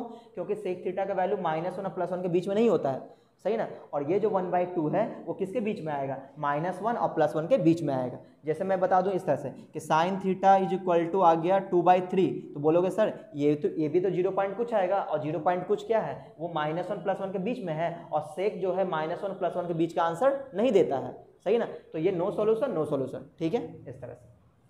यानी सेक थीटा का वैल्यू -1 से छोटा होगा और +1 से बड़ा होगा, सही ना। जैसे देखो cos थीटा का वैल्यू कहाँ पे होता है, cos थीटा का वैल्यू -1 +1 के बीच में होता है, cos की वैल्यू -1 +1 के बीच में होता है। तो सेक क्या होगा, इसका उल्टा होगा, वो -1 +1 के बीच में नहीं होगा, वो बाकी जगह होगा, सही ना। तो जहाँ पे cos होगा वहाँ पे सेक नहीं होगा, क्योंकि एक दूसरे का ये क्या है, रेसिप्रोकल है ना, एंटी पार्टी है ये, है कि नहीं, एक दूसरे का ये दुश्मन है। चलिए अब हम लोग बात कर लेते हैं क्वेश्चन नंबर 6 पे। 6 में क्या है, मॉड ऑफ कॉसेक थीटा की अगर मैं बात करूं तो यहाँ पे आपको मिलेगा r/mod ऑफ y, आप चेक कर लो, सही ना। तो यहाँ भी आपको वही चीज़ मिलेगा कि ये जो मॉड ऑफ y की वैल्यू है या तो r के बराबर होगा या r से छोटा होगा, और बड़े नंबर में से छोटे नंबर को डिवाइड करेंगे तो वो वैल्यू एक से क्या होगा, बड़ा होगा या 1 के बराबर होगा, अगर ये मॉड ऑफ y r के बराबर हुआ तो यहाँ पे भी आप क्या बोलोगे कि कॉसेक थीटा का जो वैल्यू है वो -1 से छोटा होगा, या फिर कॉसेक थीटा का जो वैल्यू है वो +1 से बड़ा होगा। कहने का मतलब ये हुआ कॉसेक थीटा का वैल्यू भी -1 और +1 के बीच में नहीं आएगा, ठीक है ना। उम्मीद आप समझ गए होंगे और मैंने सबका रेंज बता दिया। अब मैं आता हूँ मैं क्वेश्चन पे, ठीक है। हमारा क्वेश्चन क्या था, 8। तो क्वेश्चन नंबर 8 बनाने के लिए ये सब चीज़ें मैंने आपको बताया है, सही ना। तो इसी बात पे वीडियो को फटाफट से लाइक कर दो अगर आपने लाइक नहीं किया है, और अपने दोस्तों में शेयर कर देना। और अगर आप चैनल में पहली बार चैनल को सब्सक्राइब भी कर लो, क्योंकि यहाँ पे आपको मिलता है full KCC solution with theory, है ना। और थ्योरी कैसा, स्ट्रॉन्ग थ्योरी, बिल्कुल जो आपको बिल्कुल समझ में आएगा। चलिए क्वेश्चन नंबर 8 पे बात करते हैं, है ना। क्वेश्चन नंबर 8 देखो, क्वेश्चन नंबर 8 क्या है, सो दैट, यहाँ पे ऐसा लिखा है सो दैट मतलब प्रूफ करना है, सिद्ध करना है। क्या सिद्ध करना है कि sine square theta plus cosec square theta is greater equal to, और हमें नहीं लगता इसे प्रूफ करने की जरूरत है, मैंने आपको ऑलरेडी प्रूफ कर दिया है, ठीक है ना। तो आप क्या करोगे, 2 नंबर ले लोगे, एक बोलोगे सेक स्क्वायर थीटा और एक कौन सा हो जाएगा, कॉसेक स्क्वायर थीटा, ठीक है ना। अब आप बोलोगे कि देखो साहब एम जो होता है वो हमेशा GM से बड़ा होता है, ठीक है ना। अच्छा तो इन दोनों का एम कैसे निकालेंगे, तो दोनों को, यहाँ पे सेक नहीं साइन है, यहाँ पे क्या है साइन स्क्वायर थीटा, तो वो बोलो क्या एम कैसे निकलेगा, दोनों को ऐड करके 2 से डिवाइड कर लेंगे। अभी मैंने आपको बताया था cosec square theta divided by 2, और ये बड़ा होगा। अच्छा इन दोनों का GM कैसे निकलेगा, तो दोनों को मल्टीप्लाई करेंगे। मल्टीप्लाई कैसे करते हैं, इस तरह से sign square theta into cosec square theta, multiply करने का पावर में क्या लिखेंगे 1/2, सही है ना। तो साइन इंटू कॉसेक 1 होता है, तो ये तो 1 हो गया, 1 का पावर 1/2 1 ही रहेगा। तो आपको दिख गया होगा कि ये जो sign square theta plus cosec square theta है ये ग्रेटर इक्वल, ये 2 इधर क्रॉस मल्टीप्लाई कर दिए तो 2 हो गया, तो ये हो गया प्रूव्ड, ठीक है ना। तो ये सभी क्वेश्चन क्या है, कॉम्पिटिटिव क्वेश्चन है जो आपको कॉम्पिटिटिव एग्जाम में मिलेंगे, जैसे कि NDA हो गया, JEE मेंस, इन सब में आपको मिलेगा। वहाँ पे आपको ये लिख देगा, बोलेगा इसका मिनिमम वैल्यू बताइए क्या होगा, तो आप बोलोगे 2 होगा, है कि नहीं। चलिए ये तो हो गया। अब मैं बात करता हूँ 9 नंबर पे, तो उम्मीद आप ये समझ गए होंगे, ठीक है। तो अब मैं अगले पे बात कर लेता हूँ, ठीक है। देखो अगला क्या है, अगला है क्वेश्चन नंबर 9। क्वेश्चन नंबर 9 है सो दैट यानी सिद्ध करना है। क्या सिद्ध करना है जी, the equation, so that the equation sine theta is equal to x plus 1/x is impossible बोलता है कि ये इम्पॉसिबल होगा if x is real, if x is real. ये क्वेश्चन है। क्वेश्चन आप समझ लो पहले। बोलता है कि ये जो इक्वेशन आपको दिया हुआ है, ये जो आपके सामने इक्वेशन दिख रहा है sine theta is equal to x plus 1/x, ये इम्पॉसिबल होगा, मतलब हो ही नहीं सकता। कब? जब x कोई रियल हो। सही ना? इस बात को हमें प्रूफ करना है। तो ये तो पहले से प्रूफ है। देखो कैसे, देखो आप ये जानते हो, वी नो दैट हम लोग क्या जानते हैं कि x plus 1/x is greater equal to होता है। बिल्कुल जानते हैं x plus 1/x greater equal to होता है, ये हमने प्रूफ किया था अभी। और हम लोग क्या जानते हैं, एंड साइन थीटा का जो वैल्यू होता है वो -1 और +1 के बीच होता है। सही है? तो ये क्या कह रहा है, ये कह रहा है कि x प्लस 1/x का वैल्यू 2 से बड़ा या 2 के बराबर, जो कि इसके औकात में है ही नहीं। सही ना? तो ये वैल्यू दोनों बराबर हो ही नहीं सकता। इस वैल्यू का कम से कम मान 2 होगा और इस वैल्यू का ज़्यादा से ज़्यादा मान 1 होगा, यानी कभी बराबर हो ही नहीं सकता। तो बोलेंगे क्या, hence sine theta is equal to x plus 1/x is impossible. ये पॉसिबल नहीं होगा, आप अगर समझ पाए हो तो, क्योंकि ये वैल्यू 2 के बराबर या 2 से बड़ा है, ये वैल्यू क्या है, 1 से छोटा है। सही है ना? तो कैसे इसके बराबर हो सकता है, कभी बराबर नहीं हो सकता। तो ये इम्पॉसिबल है, ये बात हो गया प्रूव। सही ना? तो इस टाइप का क्वेश्चन आपको कॉम्पिटिटिव एग्जाम में मिलते हैं, जो कि आपको ऑप्शन में दिया रहेगा। मैं इसको मिटा देता हूँ, आप लोग वीडियो पॉज करके नोट कर लेना। तो क्वेश्चन नंबर 9 कंप्लीट हो गया। अब हम लोग बात कर लेते हैं क्वेश्चन नंबर 10 पे। ठीक है, देखो क्वेश्चन नंबर 10 हम लोग क्या लिखेंगे। क्वेश्चन नंबर 10 में है प्रूव दैट, क्या लिखा है, prove that 10 number, prove that, PT लिख देता हूँ मैं शॉर्ट फॉर्म में, prove that the sine square theta is equal to x plus Y का whole square upon 4xy is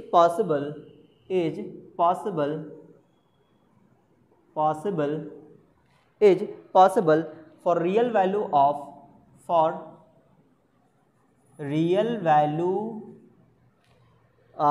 real values of x and y only when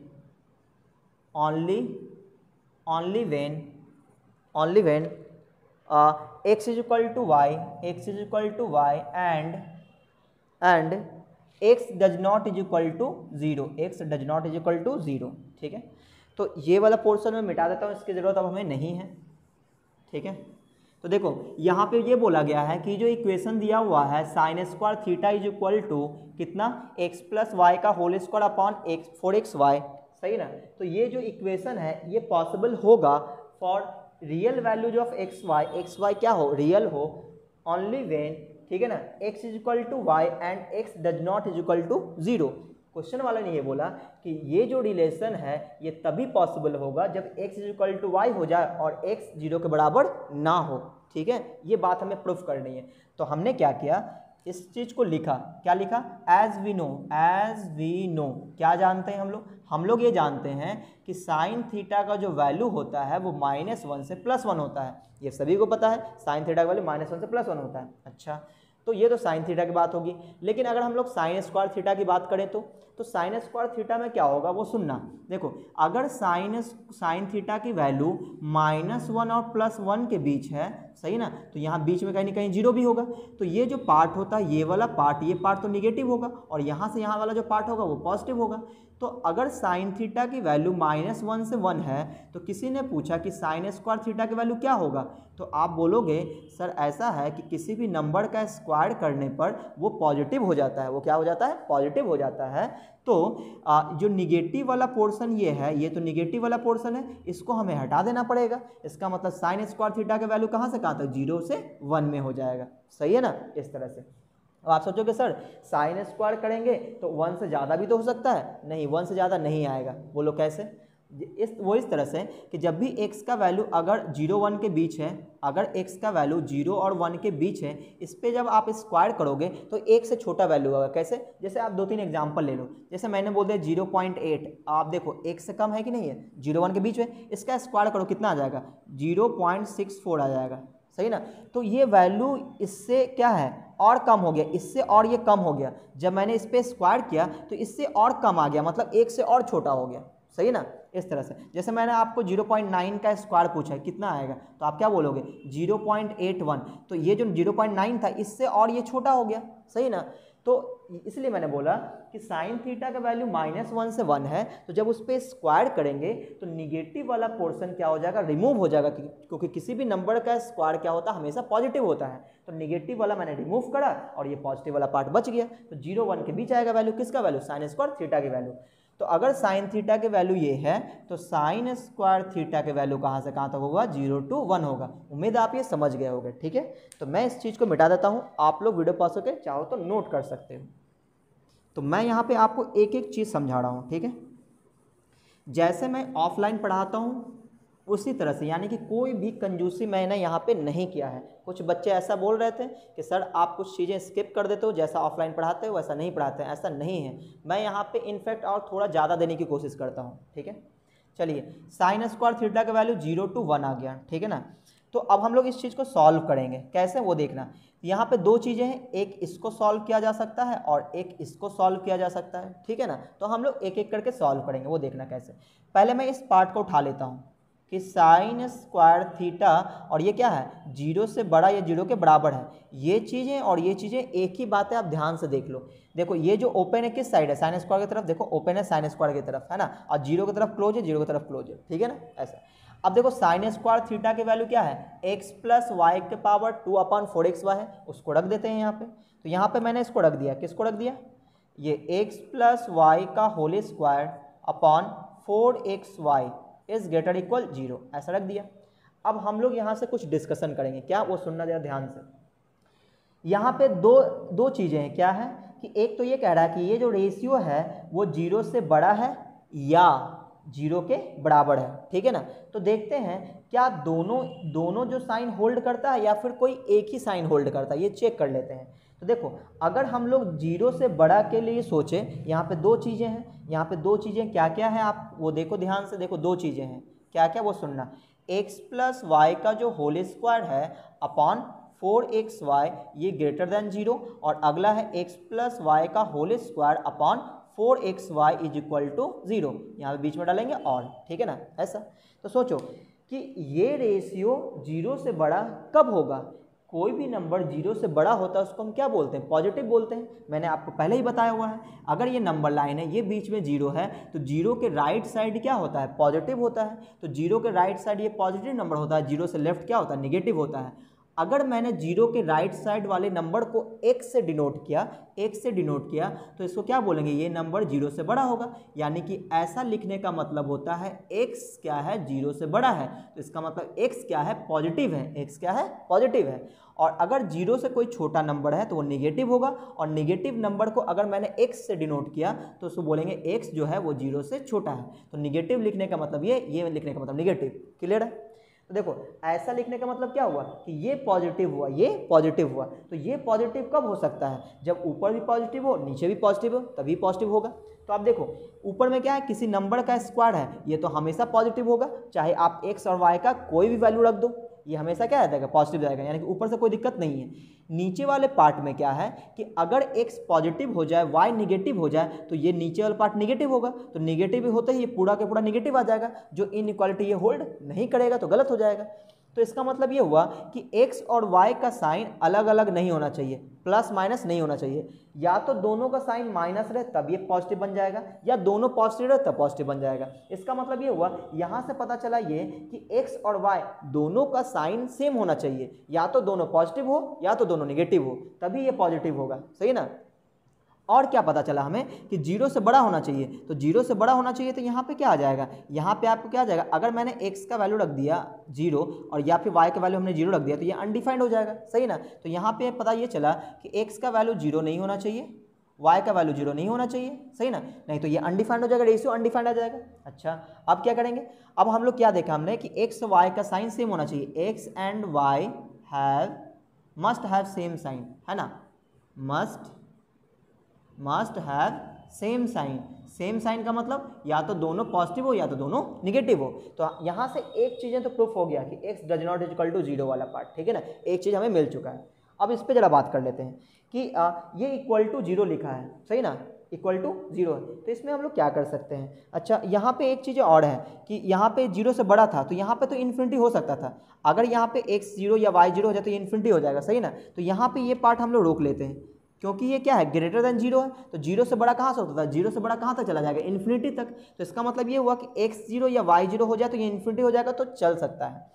यहाँ पे देखो, इसका मतलब यहाँ पे सिर्फ एक ही चीज़ मिला कि x और y क्या होगा, सेम साइन होना चाहिए पॉजिटिव होने के लिए। यहाँ पे देखते हैं हम लोग क्या, यहाँ पे देखो अगर मैंने x या y का वैल्यू 0 रख दिया तो ये अनडिफाइंड हो जाएगा, जबकि ये क्या बोल रहा है, 0 आना चाहिए। तो यहाँ से पता चल रहा है क्या कि x और x 0 के बराबर नहीं होना चाहिए, y 0 के बराबर नहीं होना चाहिए। तो यहाँ से एक चीज़ पता चल गया है ना। मैंने यहाँ पे गलती किया था, ये ग्रेटर देन 0 था, यहाँ पे इक्वल टू 0 था, इक्वल टू 0 में कोई दिक्कत नहीं है। यहाँ पे मैंने अगर x 0 रख दिया तो ये हो जाएगा 0 और समथिंग बाय 0 अनडिफाइंड, जबकि ये किसके बराबर है, 0 के बराबर है, सही ना, ऐसा आ गया। अच्छा, अब देखो यहाँ पे, यहाँ से देखना, इसको मैं क्या कर सकता हूँ वो सुनना कि चूंकि x और y दोनों का साइन सेम है, अगर इन दोनों का साइन सेम है तो इसका मतलब ये हो कि ये हमेशा पॉजिटिव रहेगा, और अगर ये हमेशा पॉजिटिव रहेगा तो हम लोग क्या कह सकते हैं, हमने कुछ गलत किया है।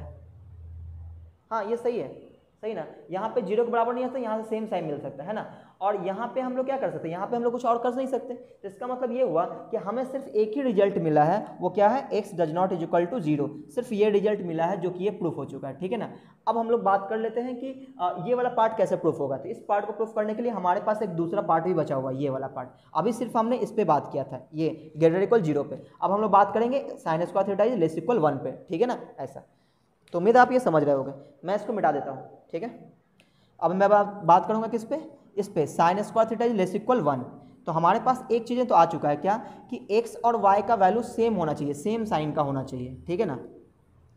अब देखो, अब हमने अगला पार्ट उठाया।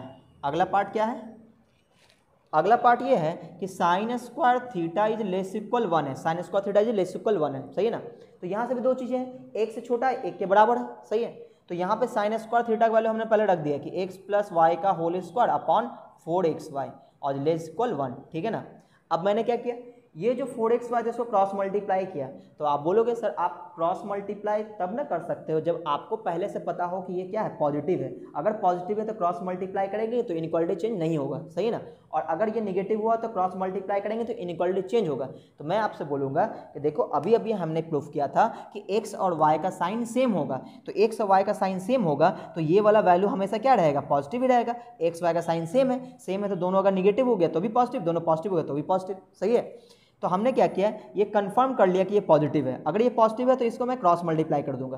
तो जैसे ही हमने क्रॉस मल्टीप्लाई किया तो इसका थोबड़ा कुछ ऐसा बन जाएगा, x प्लस वाई का होल स्क्वायर और लेस इक्वल 4xy, सही ना। फिर 4xy को उठा के मैंने इस साइड ले आया तो x प्लस वाई का whole square minus 4xy is less equal 0। तो आप देखोगे तो ये क्लास 6 में आप ये फॉर्मूला पढ़े थे कि a प्लस बी का होल स्क्वायर माइनस 4ab क्या होगा, ये a माइनस बी का होल स्क्वायर आ जाएगा, a माइनस बी का होल स्क्वायर और लेस इक्वल 0। अगर आपको ये चीज़ समझ में नहीं आता है तो आप क्या करना, x प्लस वाई के होल स्क्वायर को तोड़ देना, ठीक है ना। आप देखोगे जो तोड़ने के बाद कुछ कटने के बाद जो बचेगा वो इसी का होल स्क्वायर आएगा, ठीक है।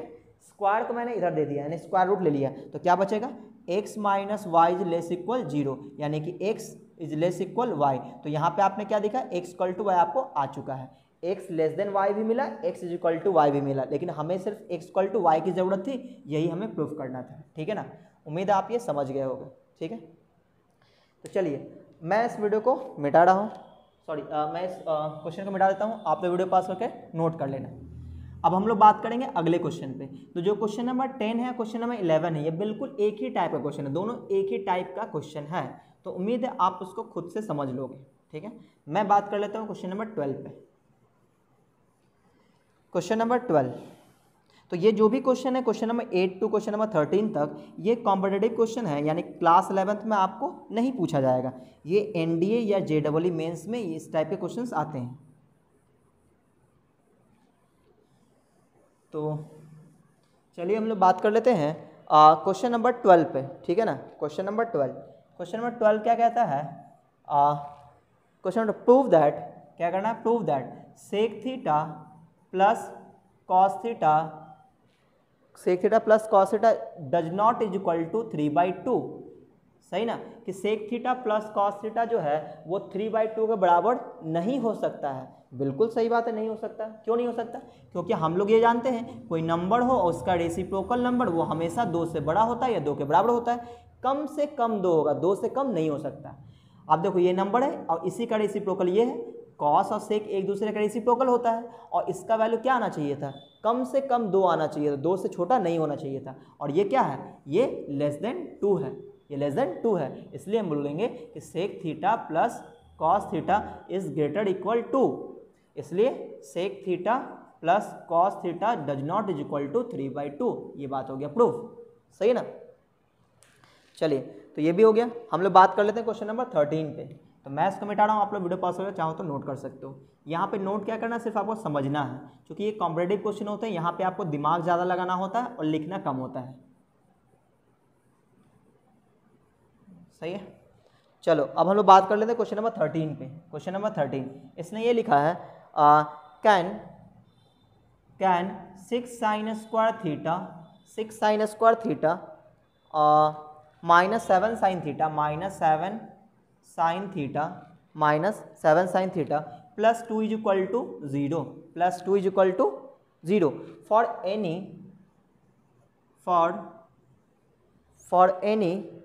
रियल वैल्यू ऑफ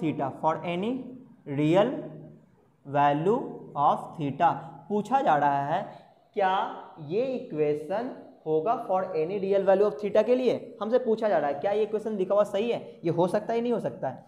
चेक कर लेते हैं, अगर साइन थीटा की वैल्यू हम लोग निकाल कर देखेंगे उसके औकात में आएगा तो हो सकता है, नहीं औकात में आएगा तो नहीं हो सकता है। ठीक है ना?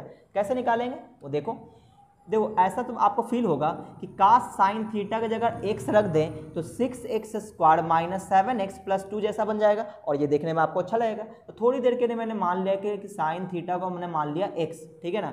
तो नाउ इक्वेशन क्या बन जाएगा, 6x square minus 7x plus 2 is equal to 0। तो आप समझ गए कि अब तो इसको हमें फैक्टराइज करना चाहिए और x का वैल्यू निकालना चाहिए। तो आप फैक्टराइजेशन कैसे करोगे, तो 6 × 2 12 आ जाएगा और 12 को हम लोग किस में तोड़ेंगे, 4 और 3 में, है ना? तो ये हो जाएगा 6x square minus 4x minus 3x plus 2 is equal to 0। सही ना? अब बोलो यहाँ से कॉमन क्या आ जाएगा, तो 2x कॉमन आएगा, यहाँ पे क्या बचेगा 3x बचेगा, यहाँ पे क्या बचेगा 2, यहाँ क्या बचेगा माइनस का 1 हमने कॉमन ले लिया तो ये हो जाएगा 3x minus 2 is equal to 0। तो यहाँ से आपको आ जाएगा 2x माइनस 1 और यहाँ पे आ जाएगा 3x minus 2 is equal to 0, यानी x का वैल्यू आएगा 1/2 या फिर x का वैल्यू आ जाएगा 2/3। आप बोलोगे x तो हमारे लिए साइन थीटा था, तो साइन थीटा का वैल्यू आ रहा है 1/2 या फिर साइन थीटा का वैल्यू आ रहा है कितना 2/3। और हम लोग ये जानते हैं कि साइन थीटा का वैल्यू -1 और +1 के बीच होता है। तो आप देखोगे ये वैल्यू -1 +1 के बीच है, ये जो 1/2 है -1 +1 के बीच आता है, कोई दिक्कत नहीं है। 2/3 ये भी क्या आता है -1 +1 के बीच आता है, तो कोई प्रॉब्लम नहीं है। तो हमारा आंसर क्या हो जाएगा यस। क्यों? क्योंकि साइन थीटा और कॉस साइन थीटा इन दोनों का जो वैल्यू आ रहा है वो इसके रेंज में आ रहा है, इसके औकात में आ रहा है, -1 +1 के बीच में आ रहा है, तो कोई दिक्कत नहीं है। सही ना? तो ये क्वेश्चन नंबर 13 कंप्लीट हुआ। अब हम लोग बात कर लेते हैं क्वेश्चन नंबर 14 पे। तो क्वेश्चन नंबर 14 करने से पहले मैं इसके लिए एक और थ्योरी आपको बता देता हूँ। ठीक है ना? तो अगर आपको सीखना हो तो आपको थोड़ा सा टाइम देना पड़ेगा। ठीक है?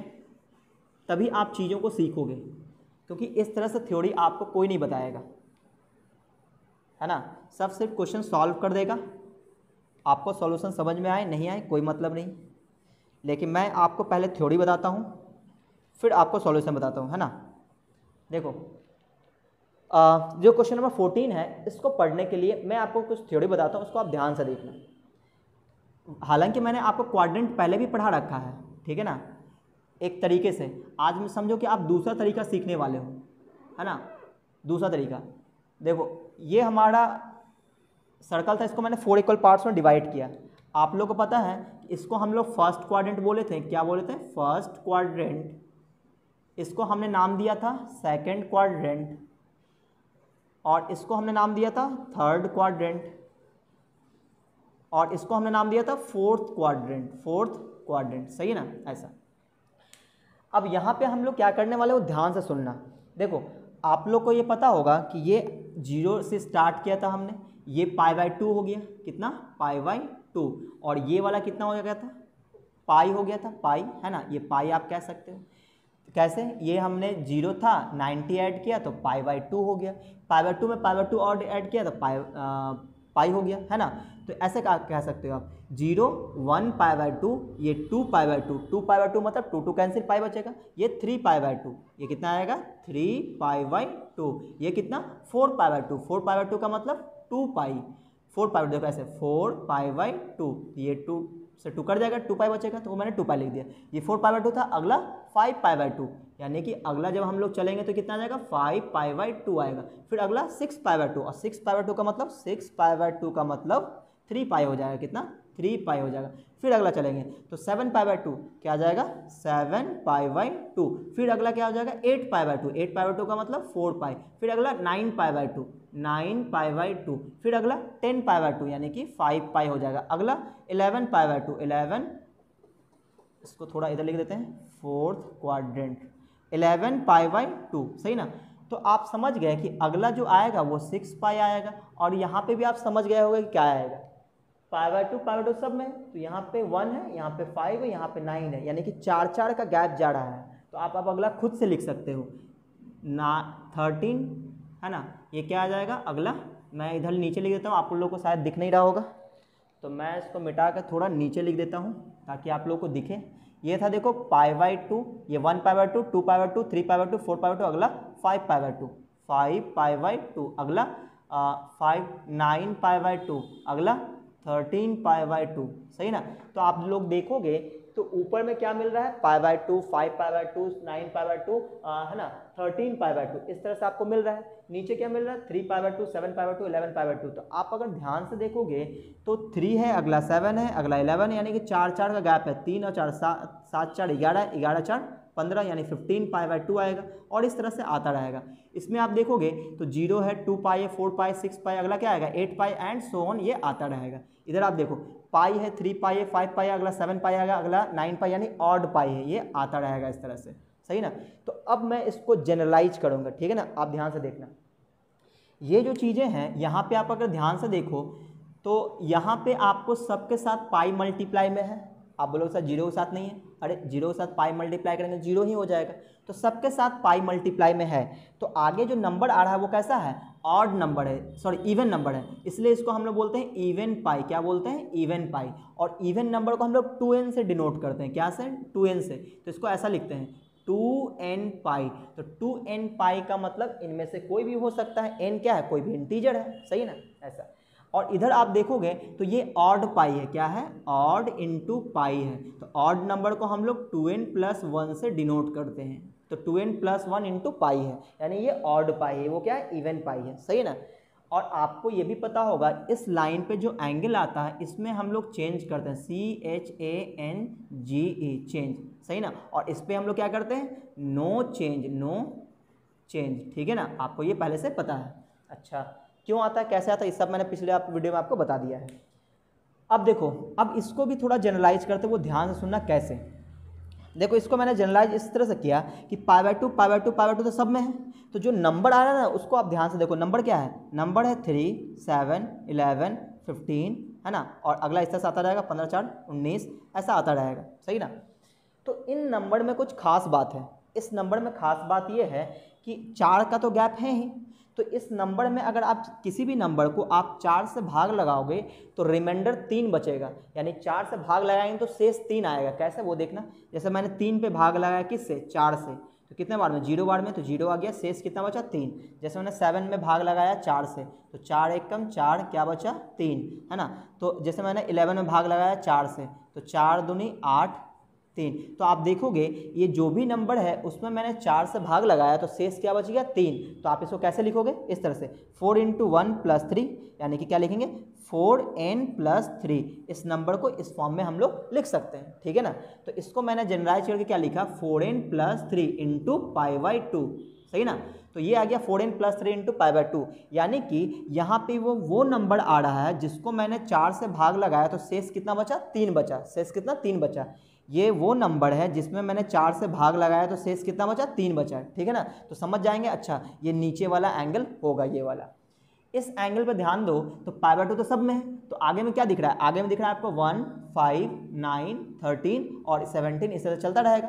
तो ये वो नंबर है जिसमें आप 4 से भाग लगाओगे तो शेष आपको 1 बचेगा। देखो जैसे 1 है, 1 में मैंने 4 से भाग लगाया तो 0 बार में 0, शेष क्या बचा 1, सही ना। जैसे में 5 है तो 5 में मैंने 4 से भाग लगाया तो क्या बचेगा, 1 बचेगा, सही ना।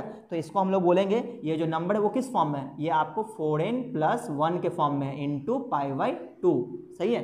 तो पहचानेंगे कैसे, तो देखो ये तो हो गया इवन पाई, ये हो गया ऑड पाई, ये वो एंगल है जिसमें π/2 को छोड़कर जो नंबर है उसमें मैंने अगर 4 से भाग लगाया, रिमाइंडर 1 बचा तो ये ऊपर वाला एंगल है। और अगर π/2 मल्टीप्लाई में है तो आगे वाले नंबर को अगर मैंने 4 से भाग लगाया तो रिमाइंडर अगर 3 बचा तो ये वाला एंगल है, ठीक है ना। इस तरह से आप पहचान सकते हो, सही है।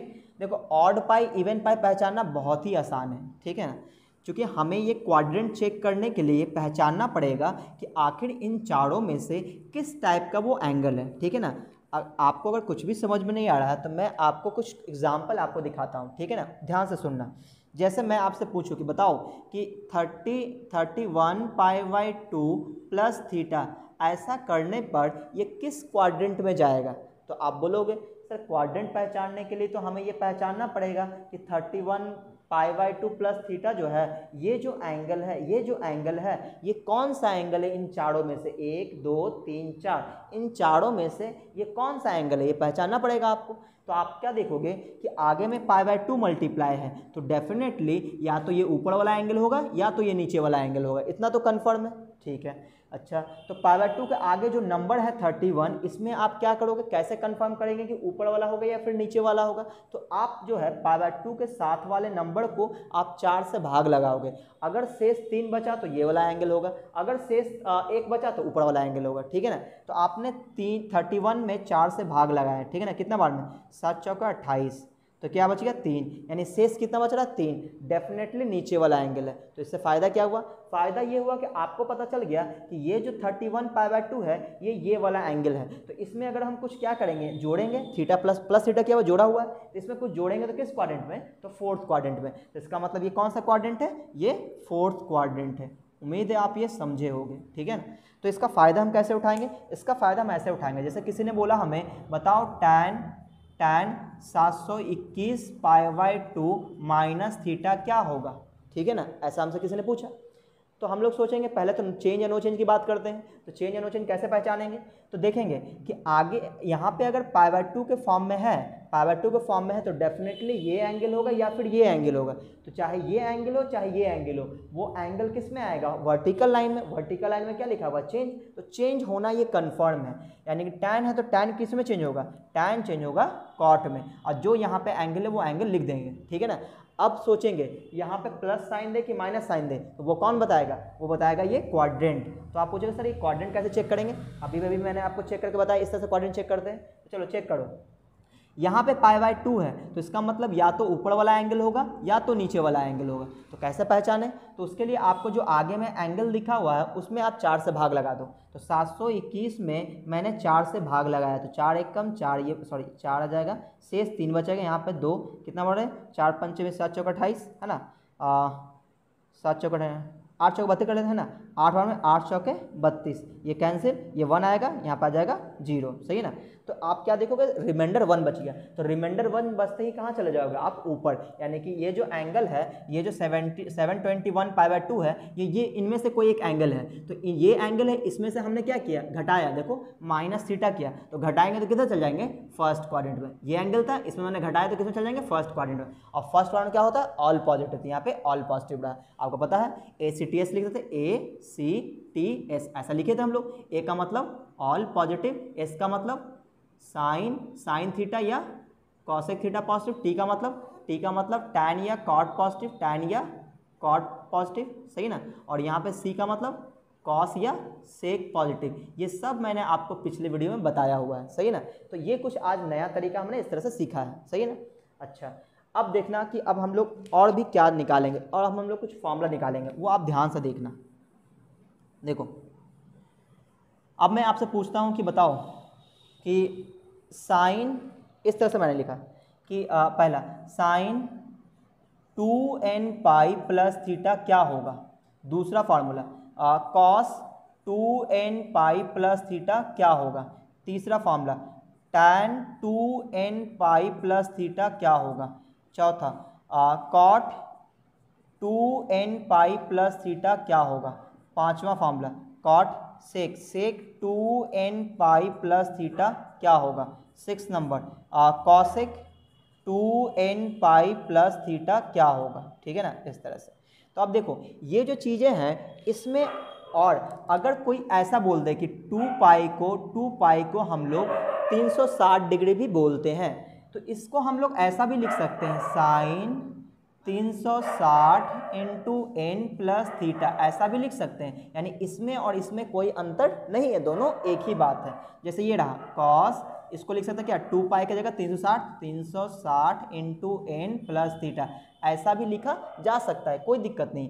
इस tan को लिख सकते हैं tan 360 into n plus theta, ऐसा लिखा जा सकता है। इसको भी ऐसा लिखा जा सकता है 360 इंटू एन प्लस थीटा, इसको भी ऐसा लिखा जा सकता है सेक 360 इंटू एन प्लस थीटा, ऐसा लिखा जा सकता है। इसको भी लिखा जा सकता है cosec 360 into n plus theta, ऐसा लिखा जा सकता है। यानी कि ये क्वेश्चन हो चाहे ये क्वेश्चन हो, दोनों बात एक ही है। अच्छा, तो इसको सॉल्व कैसे करेंगे, कैसे सॉल्व करेंगे, तो आप पहले पहचानोगे कि चेंज या नो चेंज। तो आप देखो पाई के फॉर्म में है तो पाई के फॉर्म में नो चेंज, क्यों, क्योंकि पाई के फॉर्म में है या तो ये एंगल होगा या तो ये एंगल होगा। तो इस एंगल में आप देखोगे यानी कि हॉरिजॉन्टल लाइन में क्या लिखा हुआ है, नो चेंज, तो आपको चेंज नहीं करना है। चेंज अगर नहीं करना है तो ये साइन है तो साइन में ही आंसर देगा, जो यहाँ पे एंगल है वो एंगल आएगा। अब आप बोलोगे सर प्लस देंगे कि माइनस दें, तो आप देखो ये क्वाड्रेंट आपको पहचानना पड़ेगा कि 2n पाई प्लस थीटा कौन सा क्वाड्रेंट है। उसके लिए आपको ये पहचानना पड़ेगा कि ये जो 2n पाई है वो किस चारों में से कौन सा एंगल में आएगा। तो 2n पाई इसमें आएगा, देखो 2n पाई है तो 2n पाई मतलब ये वाला लाइन है। तो इसमें हम लोग कुछ क्या किए, एंगल को हम लोग ऐड कर रहे हैं, ऐड करते ही कहाँ चला जाएगा, फर्स्ट क्वाड्रेंट में। और फर्स्ट क्वाड्रेंट क्या होता है, ऑल पॉजिटिव, यानी कि यहाँ पे पॉजिटिव ही रहेगा, सही है ना। तो इसका मतलब ये हुआ ये सभी फर्स्ट क्वाड्रेंट है, सभी फर्स्ट क्वाड्रेंट है, तो इसमें क्या होगा, सभी में प्लस आएगा आंसर, और सब में नो चेंज होगा। क्यों, क्योंकि ये 2 पाई के फॉर्म में है, पाई के फॉर्म में है। तो इसका मतलब ये हुआ कि ये जो लिखा हुआ है कॉस, तो ये कॉस थीटा हो जाएगा, ये लिखा हुआ तो ये टैन थीटा हो जाएगा, ये जो लिखा हुआ कॉट तो ये कॉट थीटा हो जाएगा, ये लिखा हुआ है सेक तो ये सेक थीटा हो जाएगा, ये कॉसेक थीटा हो जाएगा, है ना। ये तो आसान हो गया।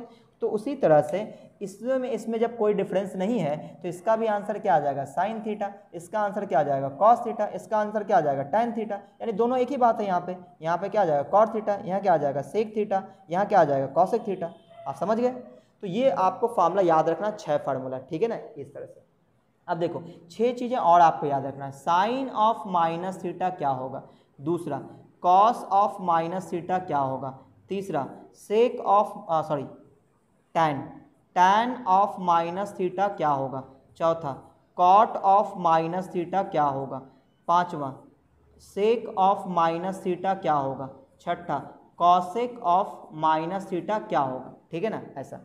तो आप देखो ध्यान से सुनना, जब भी हम लोग यहाँ पे माइनस एंगल लिए तो हम लोग एंटी क्लॉकवाइज तो नहीं चलेंगे, कैसे चलेंगे, क्लॉकवाइज डायरेक्शन में, है ना।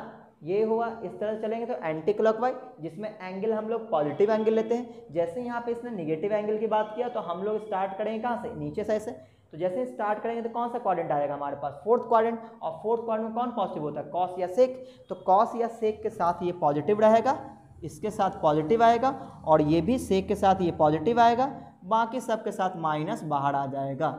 उम्मीद है कि आप यहाँ पे समझ गए होंगे और इसको अच्छे से याद भी कर लोगे। क्या बोला मैंने, निगेटिव एंगल लेते ही हमने फोर्थ क्वाड्रेंट में चल गए। फोर्थ क्वाड्रेंट में कॉस या सेक पॉजिटिव होता है, तो इन दोनों के साथ ये जो माइनस था ये कोई फर्क नहीं पड़ा, इसने पॉजिटिव आंसर दिया। बाकी चीज़ें देखो, sine of minus theta minus sine theta दिया, tan of minus theta minus tan theta, cot of minus theta minus cot theta, cosec of minus theta minus cosec theta. ठीक है ना, तो ये दोनों चीज़ें आपको याद रखनी है, ठीक है ना। अगर आप लोग ये सब समझ गए हो तो आप इसको नोट कर लो, मैं इसको मिटा देता हूँ, सही ना। आप लोग वीडियो पॉज करके इसको आप नोट कर सकते हो। अब मैं क्वेश्चंस बनाऊंगा, ठीक है ना। तो ऐसा करते हैं कि अब मैं इसको मिटा देता हूँ, इस वाले पार्ट को, इस वाले पार्ट को रहने देते हैं ताकि इसका यूज करेंगे। अब हमारे पास जो क्वेश्चन आएगा उसमें इसी का यूज करेंगे हम लोग, है ना। तो आपको कैसे पता चलेगा कब कहाँ क्या लगाना है, तो सब मैं अभी आपको बताऊंगा, टेंशन नहीं लेना है आपको। देखो हमारे पास जो क्वेश्चन आ रहा है क्वेश्चन नंबर 14 नंबर जो क्वेश्चन है उसमें ऐसा लिखा हुआ है 14 नंबर में, इसके हेडलाइन में ये लिखा है, इस तरह से ध्यान सुनना, find the value of the following trigonometric functions. क्या निकालना है? वैल्यू निकालना है, ठीक है ना। किसका? तो इसने पहला दिया हुआ है sine 1830 degree, 1830 degree, sine 1830 degree, सही है ना। अब आप सोचोगे 1830 डिग्री में तो तोड़ना बहुत ही मुश्किल है। इसके पहले वाले वीडियो में मैंने आपको बताया था कि अगर कोई एंगल हो 120 डिग्री, 150 डिग्री, 180 डिग्री, इन सब का मान आप निकाल सकते थे। कैसे? 120 को आप क्या लिखते थे? 90 + 30, यानी कि आगे में जो एंगल, यानी कि जो भी इस तरह से एंगल होता था, आप इसको दो ऐसे एंगल में तोड़ते थे जिसमें पहला एंगल इसमें से कोई एक होना चाहिए था 90, 180, 270 और 360, और इसके साथ जो दूसरा एंगल होना चाहिए था वो होना चाहिए था 0, 30, 45, 60 और 90 में से कोई एक होना चाहिए था, इस तरह से। लेकिन इन दोनों एंगल का यूज करके ये 1830 तो आएगा ही नहीं, सही ना। तो फिर हम कैसे काम करेंगे? तो जब भी एंगल अगर 360 से ज़्यादा हो जाए तो आप कैसे बनाओगे? तो आप इस फॉर्मूले का यूज करोगे। कैसे यूज करना वो मैं आपको बताता हूँ। जैसे ही एंगल 360 से ज़्यादा हुआ, आप क्या करोगे? रफ में जाओगे, रफ में, और वो जो एंगल है उसको लिखना है आपको, और इसको भाग लगा देना है किससे? 360 से, सही ना। डिवाइड कर देना है, ठीक है ना। तो कितनी बार में जाएगा ये? तो 3 × 6 = 18 है ना, शायद 5 बार में जाने वाला है। कितना जाएगा? 0, 6 × 5 = 30, बाकी 3 और 5 × 15 = 3, 18 से जाएगा, सही ना। इस तरह से तो ये मैंने क्या किया? डिवाइड किया। डिवाइड करने के बाद आप देखोगे कि ये 30 रिमाइंडर बच गया, तो ये 1830 है। 1830 को आप क्या लिख सकते हो? ऐसे कि 360 × 5, 360 × 5 और प्लस का 30, ऐसा हम लोग लिख सकते हैं। तो ये जो चीज़ें हैं आप देखोगे इसी फॉर्म में ये ब्रेक हो चुका है। देखो 360 की जगह 360 है, और n की जगह क्या है? 5 है, और थीटा की जगह क्या है? थीटा की जगह 30 है, सही ना। तो जैसे ही ये लिखा हुआ था, इसको मैंने क्या लिखा? साइन 1830 को क्या लिखा हमने? 360 × 5 और प्लस 30। अब आप इसको जो है इसी फॉर्म में आप समझोगे, इसमें समझो चाहे इसमें जो बात देखी है। तो 360 × n + थीटा, देखो 360 × n + थीटा का फॉर्म है, यानी ये आपके लिए थीटा हो गया। तो इसका आंसर क्या होगा? साइन थीटा, और थीटा की जगह क्या है? 30, तो साइन 30 क्या होता है? 1/2, तो ये इसका आंसर हो गया, सही है ना। इस तरह से हम लोग बनाते हैं, यानी कि जब भी आपके सामने यहाँ पे एंगल 360 से ज़्यादा हो जाए, आप इस तरह से डिवाइड करके उसको इस फॉर्म में तोड़ देना, और ये जो फॉर्मूला है वो अप्लाई कर देना, ठीक है ना, सिंपल। तो मैं इसको मिटा दे रहा हूँ, उम्मीद है आप ये समझ गए होंगे। तो मैं कुछ क्वेश्चंस और भी करके दिखा देता हूँ आपके सामने, ठीक है। देखो यहाँ पे ऐसा लिखा हुआ cos -1710, इसका सेकंड मैंने छोड़ दिया, थर्ड मैं करके दिखाता हूँ आपको। सेकंड आप बना लोगे, सही ना। देखो cos -1710 डिग्री, ठीक है ना, ऐसा लिखा हुआ है।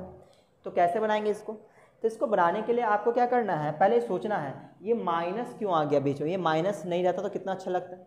तो इस माइनस को हटाने के लिए आप इस फॉर्मूले के बारे में सोचोगे कि कॉस ऑफ माइनस थीटा तो कॉस थीटा होता है, माइनस से कोई फर्क नहीं पड़ता।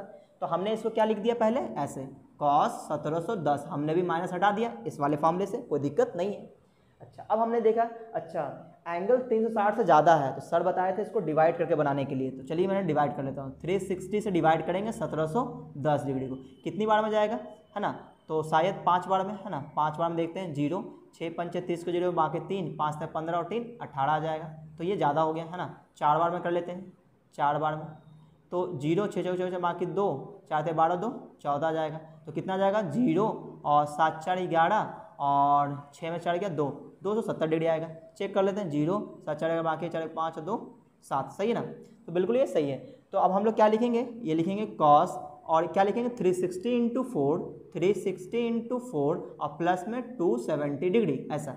तो ये जो चीज़ें हैं वो इससे मैच कर गया, इससे कॉस वाले से। एन की जगह कितना है? 4 है, और थीटा की जगह 270 है। तो क्या लिखेंगे? कॉस थीटा, कॉस थीटा मतलब थीटा की जगह क्या है? 270, तो कॉस 270 डिग्री।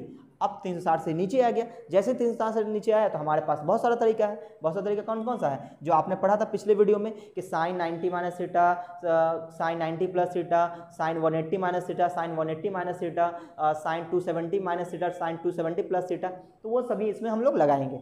तो आप देखोगे इसको मैं ऐसा लिख सकता हूँ, कॉस 270 डिग्री + 0 डिग्री, है ना। या फिर आप -0 डिग्री कर लो, कोई दिक्कत नहीं है। तो आप बोलो cos 270 प्लस थीटा क्या होता है, तो पहले आपको पता होगा कि आगे में अगर 270 है तो इसमें हम लोग चेंज करेंगे, चेंज करने का मतलब ये हुआ cos है तो इसको हम साइन में लिखेंगे, जो यहाँ पे एंगल है वो एंगल लिखेंगे। अब प्लस या माइनस ये चेक करना होगा, तो 270 प्लस करते ही वो चला जाएगा फोर्थ में, और फोर्थ में cos क्या होता है, पॉजिटिव होता है, तो यहाँ पे पॉजिटिव रहेगा, तो साइन जीरो का मान कितना आता है 0, इसका आंसर आएगा 0, है ना। तो ये मैंने 14 का थर्ड नंबर बनाया, तो चेक कर लेते हैं 14 का थर्ड नंबर है ना कि हमारा कैलकुलेशन सही है या नहीं है। 14 का थर्ड बिल्कुल सही है। चलिए अब मैं बात कर लेता हूँ, एक आपको मैं रेडियन वाला बता देता हूँ, ठीक है ना। तो उम्मीद है आप ये समझ रहे होंगे इन दोनों फॉर्मूले का यूज कैसे करना है, ठीक है। तो चलिए मैं एक आपको रेडियन वाला आपको बना के दिखाता हूँ कि रेडियन वाले को हम लोग कैसे बनाते हैं, ठीक है। देखिए कौन सा बना लें हम लोग, चलिए 14 का फोर्थ नंबर कर लेते हैं, 14 का फोर्थ नंबर। देखो इसमें क्या लिखा है, इसमें इस तरह से लिखा है कि साइन ऑफ -11 पाई बाई 3 ऐसा लिखा हुआ है। तो इसको सॉल्व कैसे करेंगे, तो वो सुनना पहले। सबसे पहले तो इस माइनस को हटाएंगे, क्योंकि ये माइनस देखने में बहुत ही बेकार सा लग रहा है, तो कैसे हटाएंगे, इस वाले फॉर्मूले से कि sine of minus theta minus sine theta होता है। तो मैंने पहले इस माइनस को बाहर कर लिया, minus sine of 11 pi by 3। अब आप बोलोगे सर हमें तो डिग्री में खेलना ज़्यादा बढ़िया लगता है, तो ये तो रेडियन में, तो चलो आप डिग्री में कन्वर्ट कर लो। तो रेडियन को डिग्री में कैसे कन्वर्ट करते हैं, तो ये 11 पाई बाई 3 रेडियन में, इसको डिग्री में कन्वर्ट करने के लिए 180 बाई पाई से मल्टीप्लाई करते हैं। अगर आपको ये सब चीज़ें नहीं आता है कि डिग्री से रेडियन में कैसे कन्वर्ट करते हैं, रेडियन से डिग्री में कैसे कन्वर्ट करते हैं, तो आप मेरा एक्सरसाइज 4.1 वाला वीडियो जरूर देखना। तो यहाँ पे आ गया ये डिग्री में आ गया, तो पाई से पाई ये उड़ गया, 3 से ये 6 बार में, है ना। तो 11 6 66 यानी कि 660 डिग्री आ गया, 660 डिग्री। अब आप देखोगे ये एंगल 360 से ज़्यादा है, तो आपको क्या करना है, आपको रफ में जाना है और 360 से भाग लगा देना है 660 को, कितने बार में, एक बार में। क्या बचेगा, ये बचेगा 300, क्या बचेगा 300। तो यहाँ पे कैसे लिखेंगे, तो माइनस पहले से साइन 360 गुने 1 और प्लस में 300, ऐसा हमने लिख दिया। अब हम क्या बोलेंगे, sine 360 into n plus theta, यानी कि ये वाला फॉर्मूला वर्क करेगा। Sine 360 into n plus theta क्या होता है, साइन थीटा होता है। तो यहाँ पे क्या रहेगा, माइनस का साइन और ये आ जाएगा 300। अब 300 को हम लोग कैसे तोड़ेंगे, तो याद करो हमने क्वाड्रेंट आपको पढ़ाया हुआ है पिछले वीडियो में। 300 को हम क्या लिख सकते हैं, 360 माइनस 60 लिख सकते हैं, है ना, या फिर 270 प्लस 30 भी लिख सकते हैं। लेकिन आपको ये ध्यान रहे कि आगे में क्या होना चाहिए, 4 में से कोई एक एंगल होना चाहिए। कौन सा, 90, 180, 270 या 360, ठीक है ना। और जो बगल वाला एंगल होना चाहिए वो 5 में से कोई एक होना चाहिए। 5 कौन सा, 0, 30, 45, 60 और 90, ठीक है। तो बोलो 360 में चेंज या नो चेंज, तो नो चेंज। तो नो चेंज का मतलब साइन है तो साइन में रहेगा, और जो यहाँ पे एंगल है वो एंगल लिखेंगे, जो यहाँ पे एंगल है वो एंगल लिख दिए। अब सोचेंगे आगे में माइनस दें कि प्लस दें, ये वाला माइनस तो सरकारी है, एक और प्लस या माइनस आ सकता है। तो 360 माइनस 60, तो 360 माइनस थीटा जैसा है, तो 360 माइनस थीटा करेंगे किस क्वाड्रेंट में, तो फोर्थ में आ जाएंगे। फोर्थ में साइन क्या होता है, निगेटिव होता है, तो यहाँ पे क्या लगा देंगे, निगेटिव। निगेटिव पहले से, तो ये क्या बन जाएगा, पॉजिटिव बन जाएगा, सही है ना। तो साइन 60 का वैल्यू √3/2, तो ये इसका आंसर हो गया, है ना। तो क्वेश्चन नंबर 14 का 4 नंबर क्या आएगा, √3/2, है ना। तो एक बार चेक कर लेते हैं किसका, 14 का 4 नंबर, 14 का 4 नंबर √3/2 बिल्कुल सही आंसर है। चलिए मैं आपको क्वेश्चन नंबर 15 बता देता हूँ कि 15 आपको कैसे बनाना है, सही है ना। तो मैं इसको मिटा देता हूँ, आप लोग वीडियो पॉज करो, चाहो तो नोट कर सकते हो। देखो 15 नंबर क्वेश्चन है वो बहुत ही आसान क्वेश्चन है। कैसे, सिर्फ आपको उसमें ऐसा लिखा है 15 नंबर में क्या लिखा है, इस तरह से, find the sine of the following, find the sine of following. इसमें 2-3 क्वेश्चन दिया हुआ है और सिर्फ हमें साइन बताना है। तो इसमें पहला क्वेश्चन क्या है, tan 2500 डिग्री पूछा जा रहा है। आप बताइए इसका जो साइन आएगा वो क्या आएगा, प्लस में आएगा कि माइनस में आएगा। कहने का मतलब आपको वैल्यू नहीं निकालना है, जैसे कि अभी मैंने जो वैल्यू आपको निकाल के दिखाया तो वैल्यू नहीं निकालना है। इसमें क्या करना है, सिर्फ आपको साइन बता देना है कि इसका वैल्यू प्लस में आएगा कि माइनस में आएगा। तो आप बोलोगे प्लस माइनस चेक करने के लिए तो हमें तो सिर्फ क्वाड्रेंट की ज़रूरत है, तो क्यों ना हम सिर्फ क्वाड्रेंट चेक कर लें कि 2500 डिग्री जो है वो किस क्वाड्रेंट में आएगा। अगर ये पता चल जाए तो हमारा काम बन जाएगा। लेकिन 2500 डिग्री सोचना बहुत टफ काम होगा कि एक 360 हुआ, फिर एक बार और घूमेंगे 720, फिर घूमेंगे, ऐसे बहुत टाइम लग जाएगा। तो इसको हम लोग 360 से भाग लगा कर तोड़ देंगे, जैसे मान लो पिछले पिछले क्वेश्चन में किया था उसी तरह से। तो यहाँ पे भाग लगाएंगे, कितने बार में जाएगा, 8 तिया 24, 7 बार में जाना चाहिए है ना, तो 0 हो जाएगा। 6 7 42 तो बाकी 4 और 7 तिया 21 है 4, 21 4 25 है ना, 6 बार में जाएगा शायद, 6 बार में कर लेते हैं ना, कितने बार में जाएगा, तो 0 6 4 7 बाकी 3, 6 तिया 18 19 20 21, 21 आ जाएगा। तो यहाँ पे कितना आ जाएगा 0 और 10 में से गया 4, 4 में से गया 3, 340 डिग्री। यानी ऐसे लिखेंगे tan 360 गुने 6 प्लस 340 डिग्री। आप क्या बोलेंगे tan 360 into n plus theta, किस फॉर्मूले में आ गया, इस वाले में आ गया। तो tan 360 into n plus theta क्या होता है, tan थीटा होता है। तो यहाँ पे क्या हो जाएगा tan थीटा, थीटा की जगह 340 है। अब आप देखो 340 डिग्री को पहचानना आसान है, किस क्वाड्रेंट में आएगा, तो फोर्थ क्वाड्रेंट में आएगा। तो फोर्थ क्वाड्रेंट कौन पॉजिटिव, साइन सॉरी कॉस या सेक पॉजिटिव होता है, यहाँ पे ना कॉस है ना सेक है, तो इसका आंसर क्या आएगा निगेटिव, तो ये आ जाएगा निगेटिव। आपका आंसर हो गया, सिर्फ पॉजिटिव नेगेटिव बताना था, वैल्यू नहीं बताना था, ठीक है। तो इसका 2 क्वेश्चन और है, उम्मीद है आप इसको बना लोगे। तो ये एक्सरसाइज हुआ कंप्लीट। अगले एक्सरसाइज में हम लोग करेंगे पहले थ्योरी और फिर उसके बाद क्वेश्चंस। तो अगर आपको ये वीडियो अच्छा लगा तो वीडियो को लाइक कीजिए, अपने दोस्तों में शेयर कीजिए, और अगर आप मेरे चैनल में पहली बार आए तो चैनल को सब्सक्राइब कर लें और बेल आइकन जरूर दबा दें, ताकि जैसे मैं कोई नया वीडियो डालूंगा आपको नोटिफिकेशन मिल जाएगा।